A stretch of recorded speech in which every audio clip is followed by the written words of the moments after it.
guess, right? But isn't that like It's usually longer and legitimately like poofier? it's a legitimately like bad broccoli cut though. I know. But I feel like the fade is usually smoother Well, too. dude, I I don't think they know. should have. He should have cut more off the top. That's my Yeah, biggest you issue should with have cut it. it. But man, like he You was look like like a grabbing British handfuls. schoolboy right I now for know. some reason. No, You you look know like a what I said? newspaper. I looked like. I looked like one of those guys from Peaky Blinders. Yeah, exactly. That's That's you literally look like an Irish like, newspaper like I boy. came home, You- took a shower, looked at myself in the mirror, and then I'm like, oh my god, I'm one of the guys from Peaky Blinders. It's because your head looks so long now. You look I like an know. Irish newspaper boy. I look Fucking like yeah, like Kyle ride your bike Dawkins. everywhere. Kyle. Yeah, you do look like Kyle Dawkins. What the hell? Oh man, no, dude, I can't get a good haircut. That's the problem. And I feel like personally, I feel like I look fine bald. But the real problem with shaving bald is when your hair starts growing back in. There are so many awkward stages of it, and it just looks Yeah, shitty. yeah, yeah. That's true. Oh my I god, actually dude. need I a need. haircut, man. You think this haircut's bad? I just had to renew my license like a week ago. Literally one of the worst license pictures ever. I seriously look homeless. That's just good though. You When know, I it's always. Yeah, I know. It's pretty funny. When it comes in the mail, I'll show you. Dude, who do you think's gonna win between Cejudo and Marab though? I keep going back and forth. Alright, let me try sunglasses though. Does this make it look better? Damn, you got some new sunglasses? No, these don't fit me. They're old.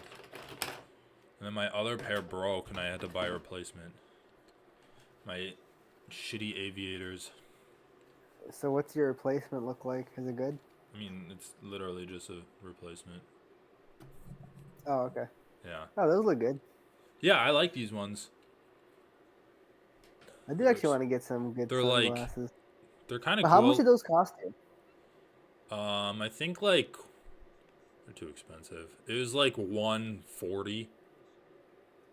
Yeah, I had no idea sunglasses were so expensive. Dude, it's Like crazy. I looked at Ray-Bans. Oh Right? yeah. That's a good brand, right? Dude, it's Yeah. crazy, dude. It's all like 150. The thing is, it's Oh pointless. yeah, I'm Like here. you can get a pair of sunglasses for clout, but you can buy like a $8 pair of sunglasses from a Yeah, you gas can buy station that look $8. just as good. No, I don't think they look just as good, but they're just as functional. That's the thing. Well, okay, maybe I guess they don't look just as good, but you could find a pair that like work for you, Yeah, I you could. guess. You could find a pair, yeah. That is true. That is true. Dude, Marab in that fucking like buttoned up red polo shirt. It looks like he just got out of like Georgian middle school. All right, Cejudo's actually trying again. That's kind of interesting. Oh, is that what they're I don't saying? think he would be interested in this like. Well, I mean, that's why he's fighting Marab. Why else would you fight Marab? Trying to make a run at the title, right? Yeah. I mean, you can say that when Cejudo's been fighting, he hasn't been trying. Like, we got to give him credit for always going after the toughest fight.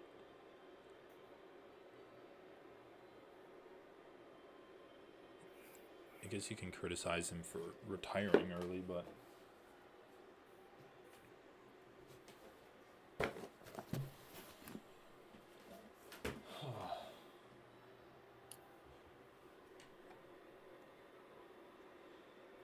So, do you know where you're going for med school? Not yet. I'm still, like, going through the process. But I'll let you know.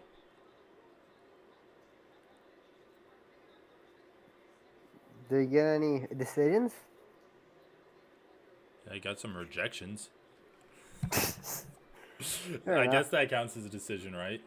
Yeah, that is a decision, dude. You can't complain if Yeah, you get a answer. Better than getting ghosted, right? that's true. No, dude, I'm actually getting fucked by my job. I'm like really Really? existential about life right now. Yeah, dude. So like a few weeks ago, out of nowhere, my professor, like I get an email like you dang my professor I work for, Yeah. requested a meeting with me and two administrators, Okay, that which sounds obviously like a can't be good good. omen. Yeah. What? Good omen? It's a bad omen. What are you talking? So then, I'm like, okay. I go there, and then he starts like listing off some complaints, Of his? and yeah, of his. He has issues with my work. And keep in mind, he's never talked to me about like one on one about this work. So it's like the first time we're discussing this is with two administrators in the room, which is highly strange, right? Yeah. Like you would think he would talk to me. Anyway, he starts like going through shit, and then I'm not even really pushing back. The administrators are asking him questions, Right. and he's like just not answering anything. Basically, like he's just like can't really answer any scrutiny. Like she's like, oh, so this assignment got delayed, and she was like, okay, did he communicate the delay to you? And he said yes. Then I added in, yeah, like the day after he gave me the assignment, I said I would need this many extra days, and I completed it within my new suggested time frame. Yeah. And then he was like, oh yeah, but then there are other examples. And I was like, okay, can I give me another example? Because like there's never been a time, quite literally, there's never been a time where he's said he's like been expecting something and I Yeah. haven't done it. Like I've never left him hanging. At most, I've very very soon after gotten the assignment sent him an update saying, see, these are the issues I'm having. This is how difficult. This is where my difficulties are. I need this much time to resolve it. Like I'm very organized about it. Then he's Right. like, oh, actually, the problem is you don't come to my office enough and discuss things. This man is Bro, never in his what? office, How dude. old is this This man is. person? This guy's like in his 30s, dude. He's like a pretty new professor. This man is never in his office, dude. I've so then I bring up like I've asked for meetings. Like I asked for meeting. Over break I email him for a meeting. Since the beginning of the job, I've repeatedly asked for meetings and Yeah. had to be the one proactively setting it up. And he cancels like over 50% of them. He's like, oh yeah, no, you have to come to my office, and we'll resolve things in person because going through emails to resolve things like back and forth over email takes too long. Dude, that's Like okay. crazy. But Anyway, he just keeps shifting his story. At this point, like I'm not even really defending myself. The administrator is on my side though. Like the administrator right. can just talk to me after, and and then he gives me a lab manual outlining expectations for me and like communication expectations. And it's like I have to keep a daily log, send him a weekly update, keep a monthly log, keep a project tracking document like a Bro, spreadsheet, that's nuts. and then I have to also go at that time I have to go through all the work I've done since for the past 6 months I've been working for him, like over Yeah. 6 months, and then write down every assignment and where it's at and figure out like where if there's any loose ends or anything that we haven't tied up.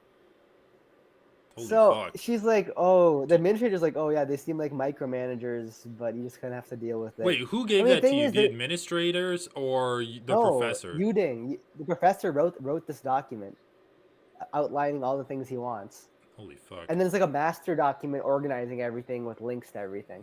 Yeah. So I'm like, okay, I like spend the whole weekend working on that. I get it to him. Then he's just like refusing to talk to me. So I'm trying to ask him now, like, okay, is my new work communication style and am I meeting your expectations now? Am I meeting your Yeah. expectations, right? Like I need a letter of recommendation by the end of this. He's like, don't worry about a letter of recommendation. We'll figure that out later. What He the said, don't fuck? think about that right now. I said, what do you mean don't? How do I not think about a letter of recommendation? That's the whole point of this godforsaken job. I'm getting no Right. money at this fucking job. I'm like, all right, whatever. I'm actually like super fed up with this shit now. I mean, the administrator's like, yeah. So then I talked to her yesterday. She's like, yeah, it's really bad. He hasn't given you any feedback, so I'll email him for some feedback. But it doesn't even matter. Like, he's not gonna write me a good letter of recommendation by the end of this. I need Dude, to that find something else to sounds do. like hell. So anyway, you're on your own for the grad school grind. I mean, I'm grinding for this next. So, dude, right now my life is horrendous. I'm like having Dude, to stay on top of everything for this guy, so I don't just get straight up fired. Because the thing is, there's no due process here. Like, there's no real HR, right? The professor right. can choose whatever he wants to do. I'm paid off a stipend, so it's like it's super easy for them to fire me whenever they want. So I'm basically like having to keep everyone in the loop and stay on top of everything hyper vigilantly. So at worst, if this guy says I don't want to work with you anymore, like they'll help me find a replacement maybe. So basically, you're And then just trying to not even like keep your job, but in the case where you just get like yeah, executed randomly, that you'll try to have a safety net to land somewhere else, kind of. exactly. That's all it is right now. It's crazy, like Dude, that because sounds he can do nuts. whatever he wants, right? If he did all this without communicating with me once that he had an issue, he can. I mean, he can fire me, right? Like I can't Right. trust this guy, right? So now I'm doing this, and I just need to take like 3 more classes at Stanford so that I can apply to CS jobs now. Mm-hmm. So my goal is just like stay hired at Stanford so I can take classes for free until the summer. And then once summer quarter is over, I need to bail. So right now my life is just like working crazy hours for this fucker. And then on the weekends working on my class and like doing lead code and shit to prepare Dude, for holy CS fuck. interviews. It's horrendous right now, dude. I'm just like in the office. The cubicle is like my home right now. My fucking little cubicle, like Holy like fuck, dude. working there That just like sounds like all day. hell. And then I leave at like 12 a.m. and then bike back for 30 minutes and I get home at like 12:30. Jesus It's Christ. it's like, dude, I don't know, man. Yeah, this is. I don't know, man. I can't do this shit anymore, though. I mean, it's actually just retarded, though. The whole PhD system, the whole academic system is retarded. I mean, it just sounds It's like like it's so crazily dependent on getting a good professor. exactly, it's crazily dependent. Like, and you have no idea. Like, there's so many people who tell me, "Oh, I really wanted to work with this professor at this university." I go there, and then the whole time the professor was on his laptop while I was trying to talk to him. Like, I've had so many stories like Oh, that. yeah. I don't know, man. I can't do this. It's too fucking hard, man. You don't get paid for so long. It's so much, so difficult, so much of a grind. You have to move around the fucking country a million fucking times. I fucking I don't know, man. I'm Fuck. feeling like really depressed right now. Just I don't know. I don't know. I really wanted to, but I truly just don't think I'm cut out for it. I mean, dude, it basically just sounds like you got kind of got to be like a sycophant to really excel in it. Yeah, you have to really live and breathe your research Yeah, and I like mean that's really enjoy true. And it. then, And that's the only way it's even tolerable, I think. I mean, dude, And I what? talked to a bunch of quant marketing students Yeah. about it, like, oh, what was their experience like? And then one of them was literally Oh like, shit! yeah. One of them was literally like, you should quit. Like, you should definitely not. She straight up said, don't do it to grad school. And Damn, dude. I'm like this close to quitting. I mean, honestly, that doesn't sound like horrible advice. So yeah, I should have gone to med school, dude. I fucked up. I mean, med school seems cool. Definitely, gonna be difficult, but rewarding at the very least. Yeah, I think so. Fucked up. I should have listened to my parents. When your parents tell you to be a doctor, just always listen to them.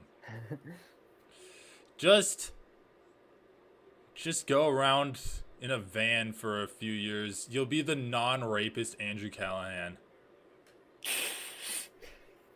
Dude, Dude, I don't know. by the way, speaking about like rape and shit like that, did you hear about all of that Vosh drama? Wait, Like, I know you've I been don't know. I haven't been completely listening much. depressed, but maybe hearing about someone else's No, that helps. death That of a always helps. career, maybe hearing about someone else's career death would cheer you up a little bit. Basically, There's no way Watch is losing like popularity. Is he actually just like no. So there was dying? actually a huge thing earlier this week, where apparently he was Oh shit! streaming. Fuck, damn, dude. This is but okay. I kind of want to watch this fight though. This fight seems sick. And I'm watching. I'm watching. Okay, but But also anyway, tell me what happened.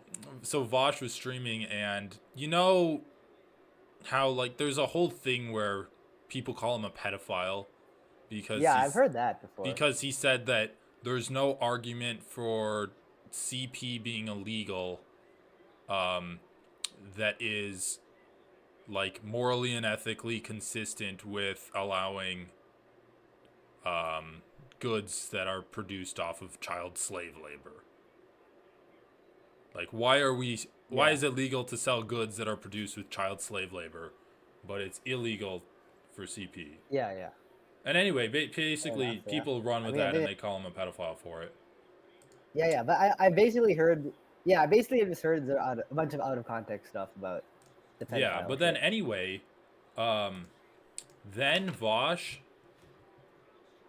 is on stream one day, and he like opens up a picture on Google Images, and he goes to like click open in a new tab or something, but instead he clicks save as, and it opens up his save folder, and his save folder is full of porn. It's full of porn, and then a file that's like XXX pics, XXX vids, and XXX gifs, and then taxes in the file. What And in it the fuck? and the Why are all those together? I know, and the folder is called to be sorted. So like on its face, that's comical, right? Like you have a Yeah, porn folder that's labeled to be sorted with your taxes in there. that's actually hilarious. Yeah, it really is. But then Super like people funny. were looking at it and they're like, "Oh, this cuz it's all like drawn stuff. It's all drawn." And then people were basically saying that like, "Oh, it looks like it's drawn pictures of like kids." Oh, And so he then actually is a pedophile. then you know who do you Like, is know it who like Ethan wait? What do you Klein mean? is? Is it like anime, like hentai or whatever? Yeah. Well, I don't know. I assume. But like drawn, who like I guess does it, No, the only I reason I guess say it's is because if it's in the doesn't style. isn't anime notorious? Isn't yeah, whatever. But isn't anime notorious for like Well, having exactly. It's stuff like that where it's characters like with this. like really lolly? They're the lolly archetype, right? Yeah, yeah, exactly. Where it's basically like, oh, this character could be like 12 or like 25. They're drawn the same way. Right. But either Exactly. way, like they're still drawn weirdly, you know, They're drawn in like a weirdly childlike way for sure. childishly. Yeah. But anyway, then do you know Ethan Klein? Yeah. Because Yeah, I just know him through Bosch's channel. I don't yeah. know So much then about him. Ethan Klein does like a 2.5 hour dissertation on Vosh, completely like pulling up, like being super uncharitable in clips that Vosh has, where Vosh is like, he's like, I've yet to hear a moral or ethical argument for why CP should be illegal. That's the clip. It doesn't go on to say that Yeah, is but consistent. a lot of people have done that though. Like that, there's this black guy who had Bosch Right. reviewed. Who could, But yeah. then like but then Ethan's like, even with the context this is still bad. So he not only like clips him out of context, but then he'll play the full video and just be like, "Well, this argument's stupid. It just sounds like he's trying to justify owning CP." And it's like, I mean, it's straight up just all ad hominem attacks because it's like, they're Yeah. like, well, in light of the fact that he has what looks like drawn CP on his computer, these arguments are now bad. It's like, well, that's a logical fallacy, but basically they're like, oh, well, the logical conclusion to this is, since chocolate is built off of slave labor, which is just as morally abhorrent as CP is, then I should be allowed to own CP because I own chocolate. I know. It's just stupid, but basically it's like Vosh is kind of getting fucked here. Like, I haven't looked at how many subs he's like. Wait, but do you have the clip of him opening up a?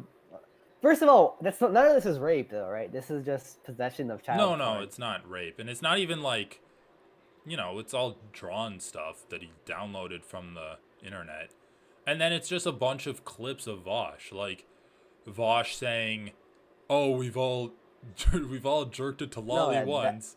Like, that's a yeah, sound that clip. shit. Yeah. No, I'm sure there are a million out of context. Yeah, it's So all like clips out about of Bosch. context shit, I but just want to see that thing where he goes to the folder. no, the clip, so they played it. I don't know if they played cuz like it's explicit images, right? So maybe they blurred it, but I was just listening to it and it is funny. He's like, "Oh, and I really like the cut of this shirt cuz like he's doing a fashion thing." And then he's like, oh no! And then the stream ends. So he clicks the wrong button, and he's like, oh no! And the stream ends. Which is just comical. Like, the whole situation would be completely hilarious. And then, yeah. I don't know. It's just so funny. This fight is crazy, though. He was tired. Yeah, Cejudo's tired for sure. Who's winning this round? Actually, who's winning it all? I have no idea. Well, Cejudo definitely won the first round because he dropped Merab. Like, I think that's pretty set in stone. I don't know who's winning this round, but, like, it seems to be pretty back and forth, and there's 2 minutes left. They both have takedowns on each other. That's a pretty nice fence grab from Cejudo there. It was just enough to get up without causing any problems with the ref. Dude, honestly, what the fuck are referees doing in this? No, but sport? it was actually pretty good, right? Like he was doing this, and then he got a little bit in, and then he just went up. Yeah. It was kind of nice. I mean, he did it in a way that the referee didn't see him. It looks like Merab's kind of pulling ahead here. Yeah, here it is. But Cejudo's good scrambler, dude. Cejudo is good. Cejudo's movements are looking a little crazy, right? I know, the pace is nuts. Tired. I think it just like I think Cejudo's tired. It's like small and smaller. It's like the two guys fighting. Dude, honestly, the fact that the Ian Gary Jeff Neal fight is between this and the other two good fights is kind of a crime. Yeah. Wait, what happened with? I thought Kamza was fighting Paulo Costa. What is happening with Kamza? Is probably the only fighter I care about. Dude, at this point. what are you talking about? He fought Usman instead. Wow. Okay, Merab used this guillotine to stop Cejudo's takedown attempt. It's actually been a while, bro. Like I thought after he was supposed to fight Costa in Abu Dhabi in October, but Costa had a staph infection, and he dropped out, and Usman stepped in on short notice. Okay, I actually did think that fight was rescheduled or something. No, I don't think so. In fact, they might even be getting Hamzat to fight like Izzy or fight for the belt or something. You think he's gonna jump? You think they're gonna give him that? Well, who else is gonna fight for the belt at this point in time? If Izzy's not, oh, he does have a guillotine on Cejudo. If Izzy's not fighting, but he's fine, dude. This one side of his neck is totally fine. That actually wasn't even that close, though. For real. No, yeah, it wasn't close at all. But Cejudo kind of took that round off. We gotta admit that. He's just exhausted. I mean, I don't even know if it was by choice, like I'm gonna recover my energy type of thing. It was really just like I'm tired. Yeah, and that's I'm true. trying to do stuff, but I still can't do anything. He took it off, and maybe he'll even take off this next one. Yeah, he took it off, and since he's taken an indefinite period off. Took it off and took it way off.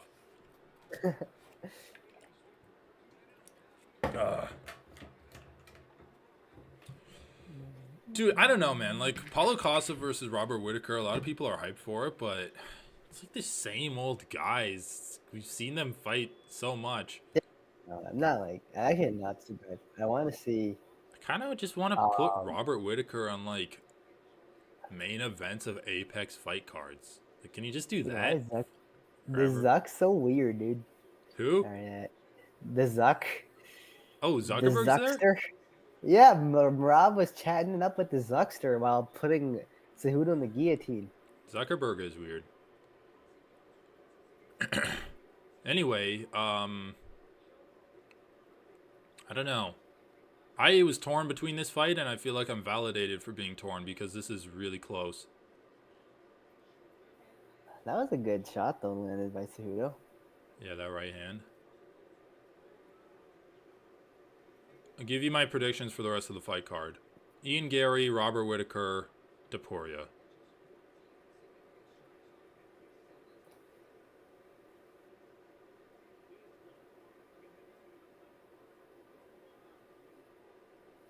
Dude, it's just Merab's takedowns and then some pop shots as he enters the takedown and stuff. They're really good. They're fucking Cejudo up. Yeah, it's almost like Merab doesn't even have good takedowns. he's just like maximized his entrances. Yeah. Like his Lands some entrances are shots just so here. good, and he's able Disrupts to his stick opponent's onto his flow. opponents.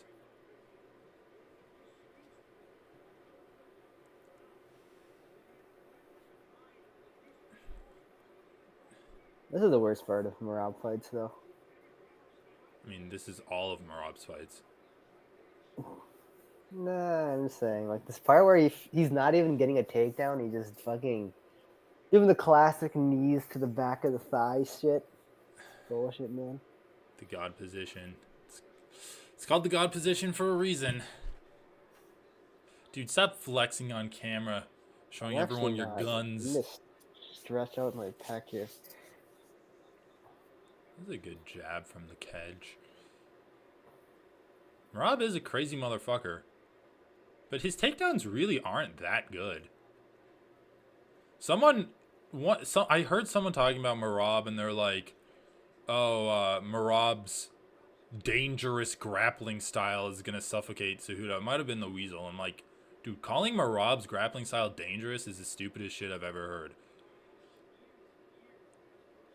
He like has bigger pillow hands than Sean Strickland.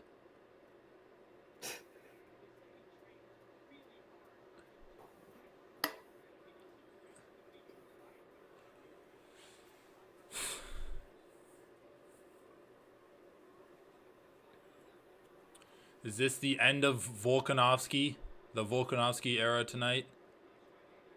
Is it? Do you think? I don't think so. Honestly, I changed my mind. God damn you. Oh, he's taking him for a ride. Come Him on, to the jump, slam him. What? He didn't even slam him. He just threw him. Oh my god, Marab. Mirab, come on, my man. All right, Cejudo. You know what? You gave up some prime years. That was a little bit stupid. I mean, quite stupid. Yeah, seriously. You're not really in it now. I mean, honestly, like he looks sharp. He's good. It's just not good enough I to don't beat know, the top man. It's guys. just the cardio. It's It's just just, the physicality of some of these other guys. There's really too much for him. I mean, Both in who? Aljo and Marab, the physicality of his opponents is too high. You know, I mean, dude, let's give he Cejudo knows some what to do credit in though. each Like, position. these are probably his toughest matchups at bantamweight. I know, but Aljamain dude, and like Marab. he doesn't want to fight his way back up to the title from here, dude. After losing to Marab. Well, he said he was gonna Yeah. retire if he lost this fight. Oh, he said that? Well, there you go. I haven't listened to any shit. I just listened to the press conference. The UFC was like, listen, this crazy press conference, like, and then it wasn't even that funny. It wasn't that good. It was alright. Did you see Volkanovski's like promo where he's being too old? Yeah, but that was I saw a thumbnail of the betting company ad Yeah, too, right? That's what you're talking about. Yeah, I don't. Yeah, that I was didn't pretty watch it. good. That was actually like, Yeah, he had some good old guy moments in the press conference. Like the way he got up was actually pretty well done. that Yeah, was okay. hilarious. That was good, right? That That's was the good. best response I've ever seen to someone being like, "Why don't you Yeah. stand up and fight me now?" Like, you want to fight an old man? You know what it kind of reminded me of? I've been watching Baki lately.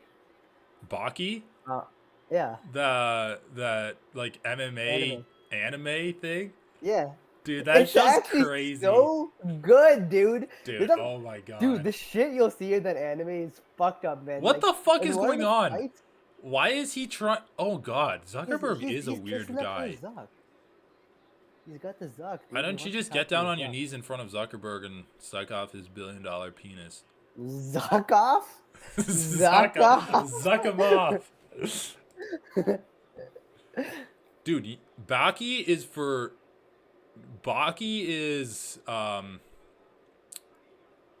like beta shit though. You know what is What's the, the real good MMA anime? what? Kengan Ashura. Wait, first of all, okay, where do you watch it? I've been watching Baki on Netflix. Also, it doesn't even finish. Like they left it off on a cliffhanger. I don't even. Maybe they just don't have the last season or something. When did you end it? So the last episode of Baki is like he's got a fight set up with his dad, Yeah. and that's it. It is set up. Oh, really? Well, I've Yeah. seen some clips of it on YouTube. I watched, I think, a season or two on Netflix. I watched the season Yeah. where. But you know, I also fucked up because Baki Hanma and Baki, they're like two separate. But Baki Hanma is supposed to come first. Oh, yeah. I started with Baki. Yeah, yeah. It's different I don't get animation, it. too, right? I think they were the same from the little bit I saw of Baki Hanma. Oh. Well, whatever. I saw the one where the criminals escaped. Did you see that one? Yeah, that's And that's then I Baki. saw the Yeah. one where Muhammad Ali Jr. was like Yeah. getting fucked up by everyone. But Yeah. and then did you see the one with Pickle? Who's Pickle? Oh, Describe Pickle's more like of a it? caveman I've seen all guy the that they episodes. fight. They must not have all the episodes out yet. Yeah, at least not on Netflix. But you could watch it on, I don't know, I'm sure you could find it anywhere. Yeah, fair enough. But Kengan Ashura is on Netflix too. You should check it out. It's actually better than Baki. Baki's crazy because it's like animated MMA up to 100%. But Yeah, like exactly. Kengan Ashura is a little bit more grounded and actually displays some techniques that are found in MMA. Oh yeah. Yeah. Okay. Fair It's enough. kind of cool. Basically, the plot of Kengan Ashura is it's one big tournament arc. Which like I like the animes that are like, cuz basically there's a criticism of anime where every anime has a tournament arc in it. Because it's a very easy plot device to just introduce new characters and have fights that are fun Yeah. and like lead to character progressions. And so it's kind of like And a frankly, meme. It's like, oh, of course they have to have their tournament arc here. But then when you just like are like, nah, my entire show is about a tournament arc, then like I almost Yeah. appreciate it even more. So Kengan Ashura is basically like giant multi-billion-dollar business conglomerates.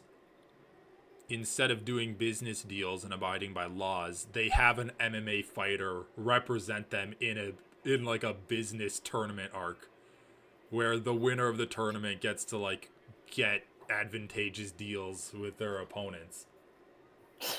So it's actually hilarious because it's like, oh yeah, I have this like Canadian ice hockey guy who's famous for winning fights in, dude, holy fuck. Oh my god, this is one of the creepiest things I've ever seen. Marab holding onto Cejudo's neck and Mark Zuckerberg clapping demonically in the background. I know, like he's a the fucking fucking, little like- lizard person. That's so creepy, Why is dude. the Zuck so weird, dude? I don't know. I don't know. You just fucked up, whatever. But anyway, yeah, it's pretty funny. Dude, I Aljamain think- Sterling. I mean, I only listen to anime in the background, okay? So half the time I have no idea what's even going on because I'm not reading the subtitles. I'm just listening in the background while Oh, doing work. okay. So that's why, like, I don't mind tournament arcs because I'm just like, oh yeah, here's a cool fight. Let me watch it real quick. Yeah, and go back to exactly. work, you Because know? then you don't have to be involved in any of the characters. Yeah, exactly.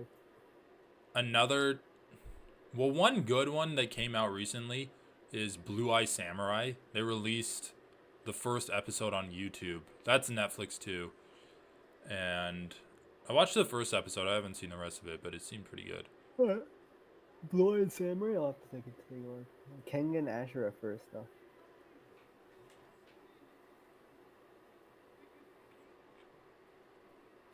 Yeah, I've been.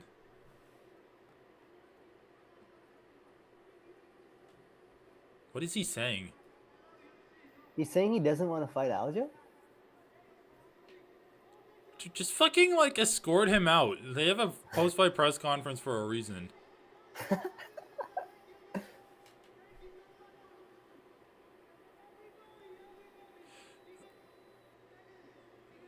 Dude, the best moment from the press conference was when Marab randomly stood up, pulled out a Mexican flag from his coat, and he's like, "I'm gonna represent Mexico," and he just like Dude, everyone was Hispanic cheering for him Cejudo. too.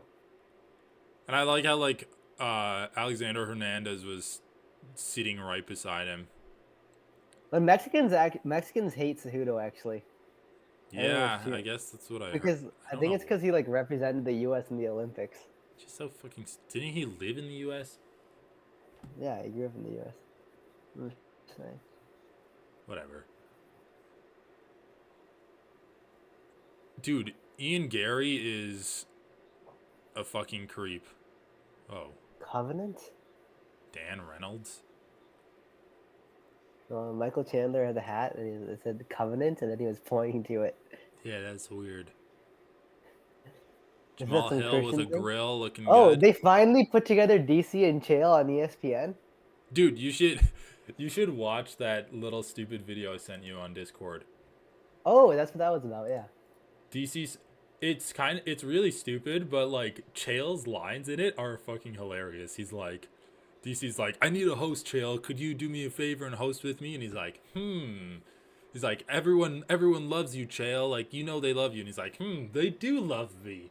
It's like, okay, fine. But can we just have you be DC? Because I want my name to be Chael Sonnen. I want my full name because I want more letters than you. In fact, why don't we just have you be D? People are gonna know in their minds what it means when they just see D. He's like, actually, we'll just do Chael Sonnen's MMA show with the other guy. It was like pretty fucking good. The acting from DC what happened to RC? Bad, what happened to RC for that fucker? Fucking know. That show was horrible. I know. Probably came to the end of their contract. Yeah. No, my barber was like talking about MMA and he's like, "Oh yeah, so like who's your favorite fighter?" I'm like, "Oh, Islam, Pereira, Oliveira." He's like, "Yeah, I love those." He's like, and then he was talking about, he's like, "Oh, did you think that what did you think of Strickland versus Duplessis?" I'm like, "I actually thought Duplessis won." He's like, "Me too." I'm like, "Yeah, I don't want to see a rematch because like Strickland actually kind of sucks at fighting." It's kind of funny. It's like Minnesota is the one place where you can talk to an MMA fan who might not be a Sean Strickland fan Andrew because, yeah, because they're not like completely fucking white supremacist incels. True. And then he's like, "Yeah, but the one rematch I want to see is Aljamain Sterling versus Sean O'Malley because Aljo's my favorite fighter." Like, dude, what? That's the first time I've ever heard someone say Aljamain is their favorite fighter. Yeah, that's the anomaly, I guess. Like, I respect Aljamain's. Oh, wait a second. Is this a 300 ad? Are they going to announce the main event? Wait, Benoit Saint Denis versus Dustin Poirier is actually a fucking sick fight, though. I don't think it's UFC 300. Oh, that's 298. 299. Yeah, this is 298, right? Yeah, this is 298. Most performance awards. It's kind of funny how they have to like go pretty deep into the stats to get Marlon Vera in the top 5 of something. We'll do most performance awards in specifically the bantamweight history, and Vera comes up 3rd. 4th, actually, not 3rd. What am I saying?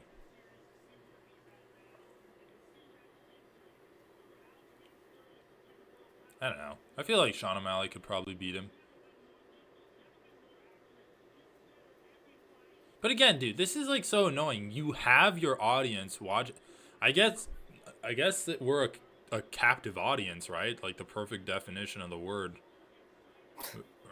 We already bought in. We're not gonna turn on.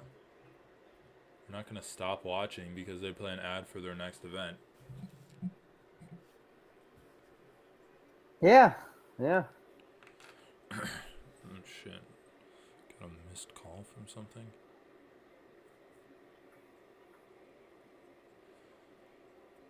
I mean, Vera's good, but a title shot off of Pedro Munoz and like knocking out Dominic.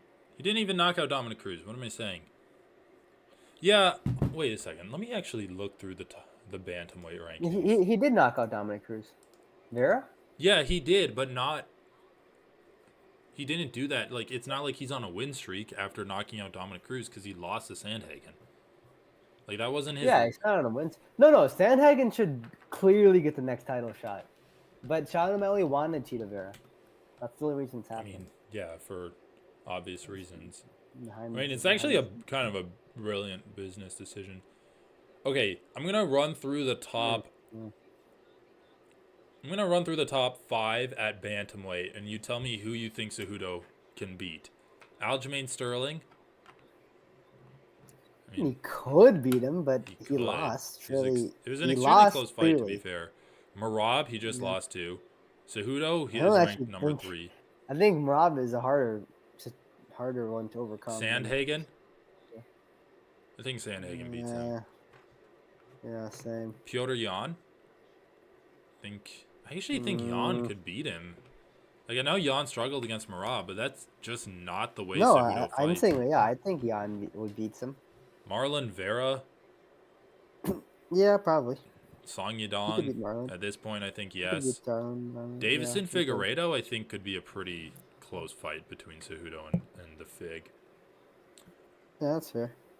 Rob Font is 9. I think Cejudo could wrestle him. And then Jonathan Martinez is 10. I think Cejudo could beat him. But that's like 2.5 people in the top 10. Like, he should probably retire. Yeah. He had a good career. And bantamweight's too good. I just really think you have to be like super in your prime physically to even compete. Remember when when people wanted to see Cejudo versus Volkanovski? That would have been cool like when we started watching MMA or like when Volkanovski just became champion, pretty close to then. Yeah. Dude, Jeff Neal, still at the top of my list for one of the stupidest fighters in the UFC. Where he's like, yeah, my tooth was hurting and because I didn't brush my teeth for so long, and then it just stopped hurting, so I thought it healed itself. And then a few months later, I was put in the hospital with sepsis. Yeah, oh yeah, that fucking shit. Like, dude, so it's like, that's your fucking health concern? Everyone else is like, oh, I posted out an arm and I broke it. I broke a bone. Or like, my shoulder dislocated during grappling.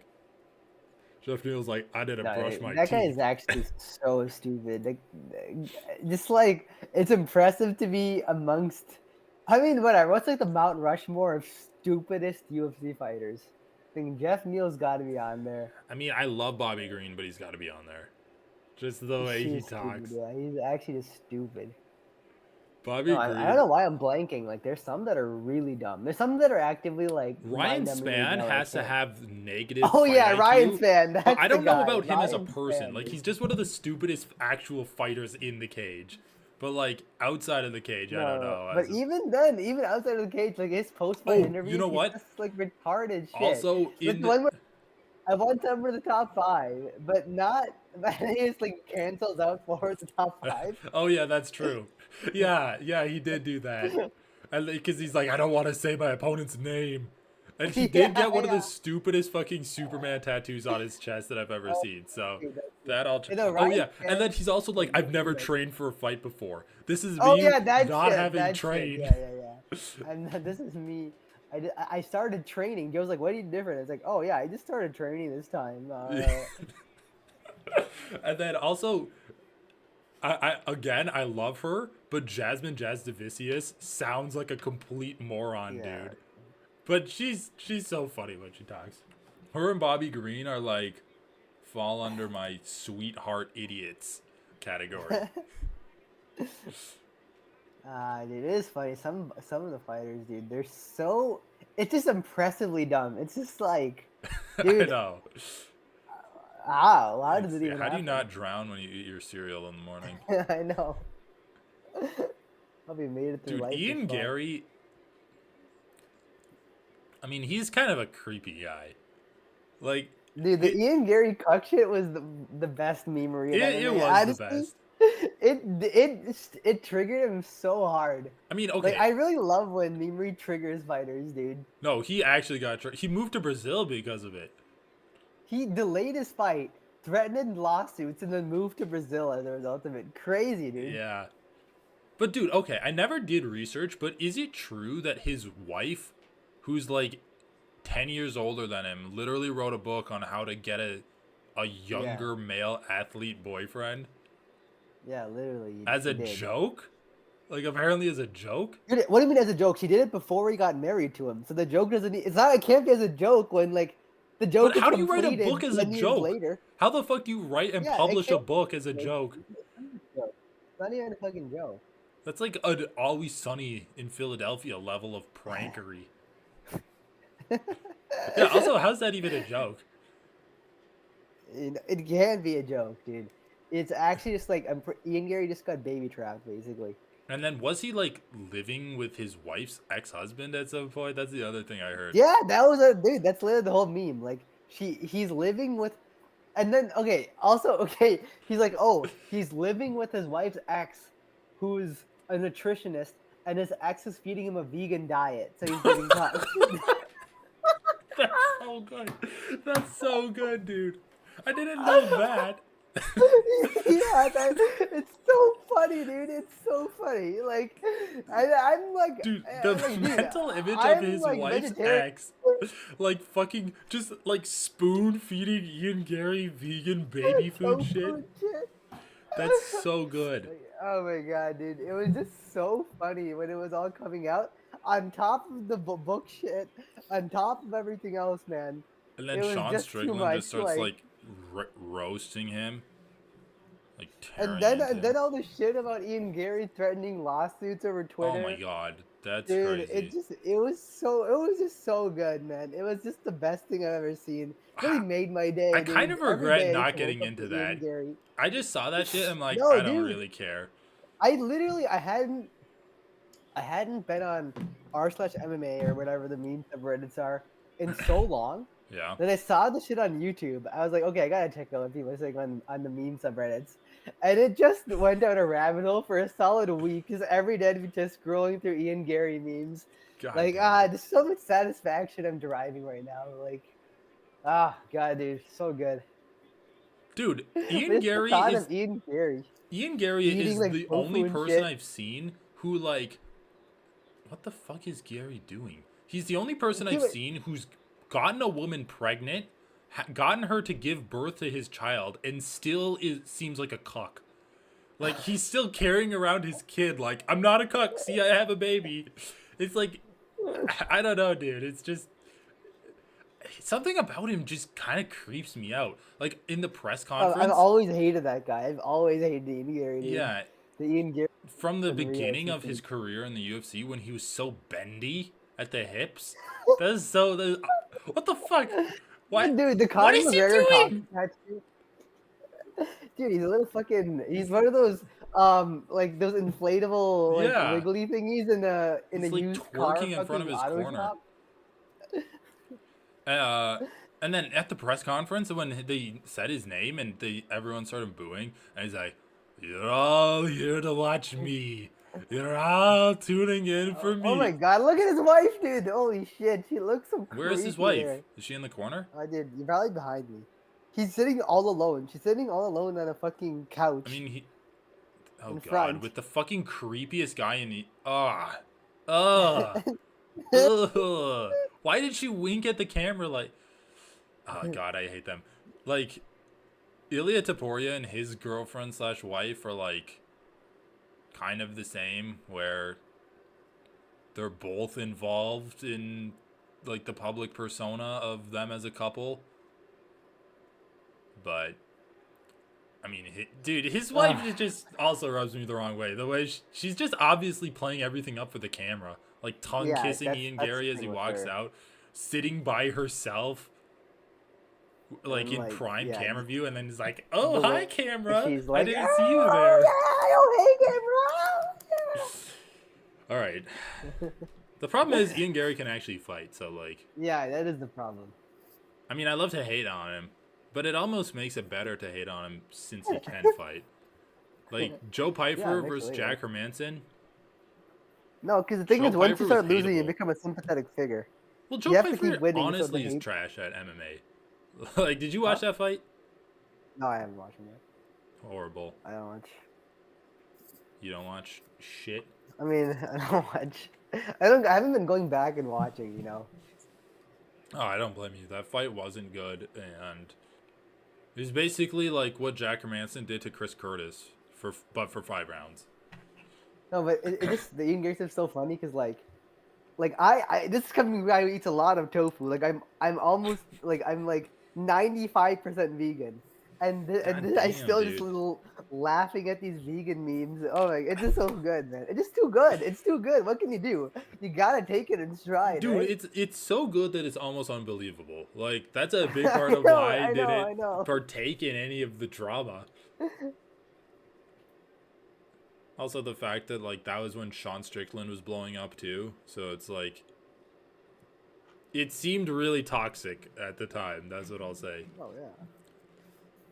That's the But I do love a best good cyberbullying campaign. part. On a public figure, Yeah, it's never exactly. better. Damn, Ian Gary kind of letting me down here, bro. Like, what the fuck are you So, doing? especially with his whole persona is I'm a cocky like Conor McGregor wannabe. Yeah, exactly. Dude, Conor McGregor is someone that's like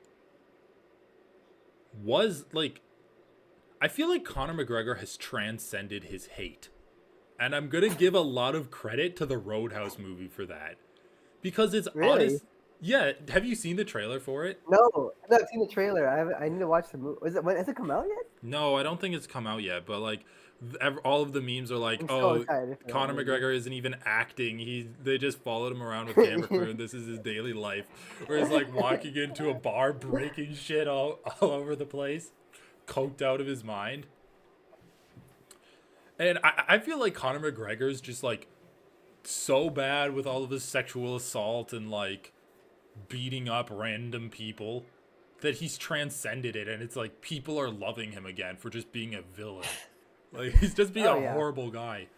Damn it, dude. I It's like want when Jeff Neal to like when knock people the like fuck out John of Ian Jones when Gary. he was an asshole. People like who? It's like when people like John Jones when Oh he was a yeah, bad John guy. Jones. No, he's gotta be a bad guy sometimes. I mean, I That's think cool. John It's Jones is good. just a psychopath, to be honest with you. Yeah, he is.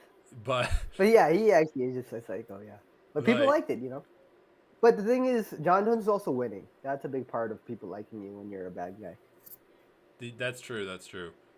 And you can almost say the same with Conor McGregor, except like instead of wins, he just has money, so people are drawn to Yeah, that's that. true. True.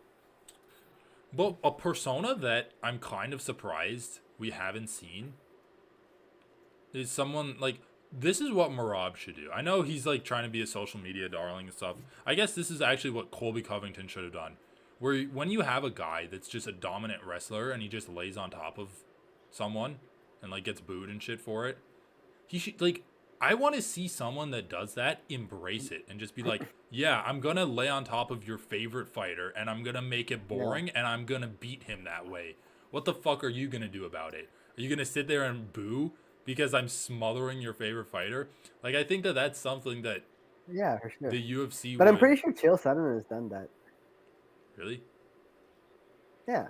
Damn, dude, Ian Gary's fucking falling apart here. Really? I think he's losing this round. Wasn't able to do anything in the clinch. Jeff Neal's. I don't know. Yeah, I didn't think he did anything in the clinch, but I think overall he was winning. Jeff Neal's actually. landing better shots on him than he's landing on Neal. Like, I think Neal's winning this round. He just looks less complete than Neal does.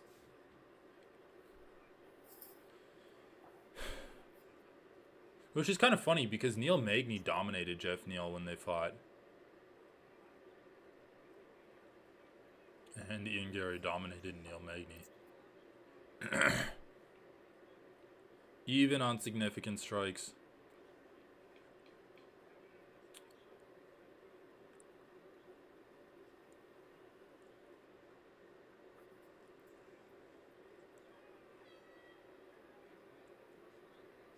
Damn. I don't know. I gotta give that round to Neil. Really? I'm actually really surprised with that. I thought Ian Gary landed way harder strikes. Like Ian Gary landed some stinging shots before the clinch happened. I don't know. Maybe I'm wrong, but from what I saw, Neil was landing the harder strikes, and he looks way more comfortable in there. And judging is vibes based. Yeah, but that looking more comfortable is not an argument. Dude, Don't looking be more don't be comfortable an is MMA definitely an judge. argument for who won the round in the judge's eyes. Oh, but don't. That's a cop out. It's not about. Well, who do you think won? It's not Ian about Gary's a judges' minus eyes, 250 favorite on the live odds. Who do I think? I still think Jeff Neal won. I thought he landed harder shots, but, to be fair, I wasn't watching it that closely. God damn, dude. Whenever I see UFC fighters my age, I always tell myself, at least I don't have their shitty tattoos. Dude, when are you going to get a tattoo?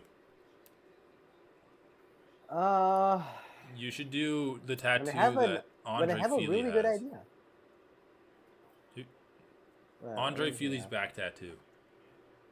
Dude, I'm not gonna start with the back tattoo though. That's crazy. Come on, man. What else are you gonna start with? You know what tattoo style I don't mind? Just like the one where it's like black and gray. It's kind of like random black and gray, like up the arm. You'll see it at like a guy, like a barista, has it on his arm when he's giving you your coffee. I mean, I don't know what you're talking about. I mean, forearm tattoos are the best tattoos for sure. Because forearm, like, I honestly, the real answer is once I get thicker forearms, okay? I want to have, like, muscled forearms with a lot of natural lines in it, and then I want a tattoo over that. And then this looks amazing. Because it draws attention to all the lines in your forearms. What are you gonna do to get bigger forearms? Gonna start bowling? Dude, so my plan. No, I've thought about this. Can you get bigger forearms for bowling? For a long time, because it's also a money thing. But I want to take a bucket, fill it with rice, and then like swivel my hand around in it. I've seen some people do that, and they say it works really well. I saw the first episode of that show Arrow, where, that CW show, like with the Flash and stuff. Like the green. Yeah, like Green Arrow DC or whatever. Superhero. Yeah. And his training on the island that he crash landed on was this woman filled a bucket with water, or like a big wooden bowl with water, and she's like, slap the water. And he's like, okay. He slaps it. She's like, other hand, slaps it. And then she's like, do it for a year. He's like, okay. And then afterwards he's like, why the fuck am I slapping this water? And she's like, slap the table, and he slaps it and it breaks. Wow. Maybe you could do Inspiring. that. Maybe you could maybe you could combine those two ideas, and you can slap rice with water in it and make dinner while you're working out. True. True.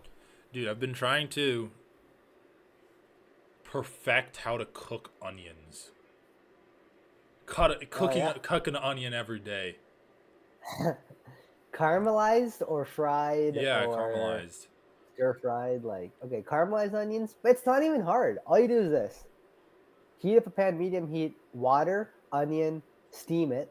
Yeah. And then slowly just add a little bit of oil every 5 minutes and mix it up. It's a tiny amount of oil. I mean, that's basically what I did, except I didn't add any oil. The water cools the temperature and steams the onions. But I'm a believer that onions are better without oil added. With no oil, do you get enough? I mean, are you able to cook them enough? You just have to constantly keep stirring them. And then it'll start caramelizing almost into a paste. Really? No oil, huh? Okay. Cast iron skillet, no oil. That's what I did today, and it turned out pretty good. Because I just don't like it when it's all greasy. Sometimes when I make bacon, I'll cook onions in with the bacon fat, but... No, but that's yeah. I don't know. I see what you mean. Who the fuck is winning this fight? This fight's been shit. I don't know. I haven't been paying attention. I know. It is crazy how like intensely I used to be in MMA, and how relaxed about just like watching the occasional fight card I am now. It I just mean, feels that's like the it way to got so do it. formulaic. It got so formulaic, I feel like, after a while. I don't know. I feel like it always was formulaic, though. We just got into it during the Yeah, we just got pandemic when it was into it. crazy. But maybe that's not true. Because everyone does say that, like, before the pandemic, they would always go to different places on the road.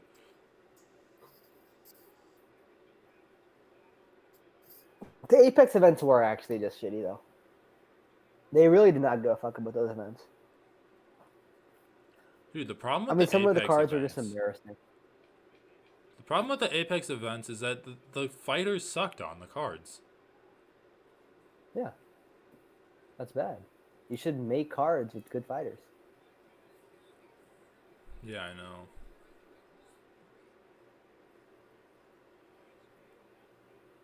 Ooh, shit. He landed a knee on him? Elbow missed.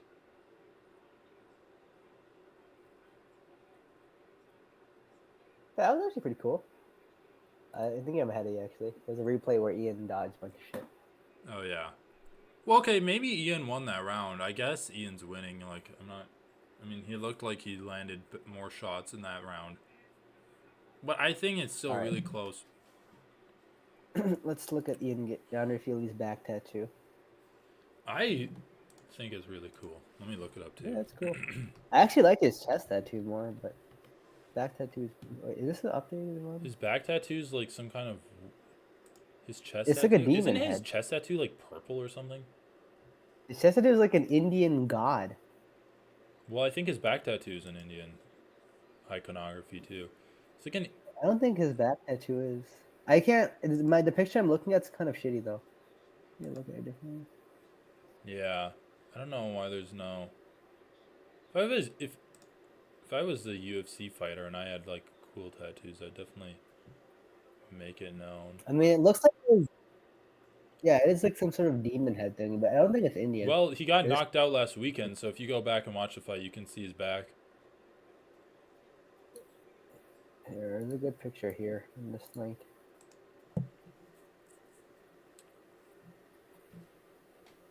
Pretty good picture, at least.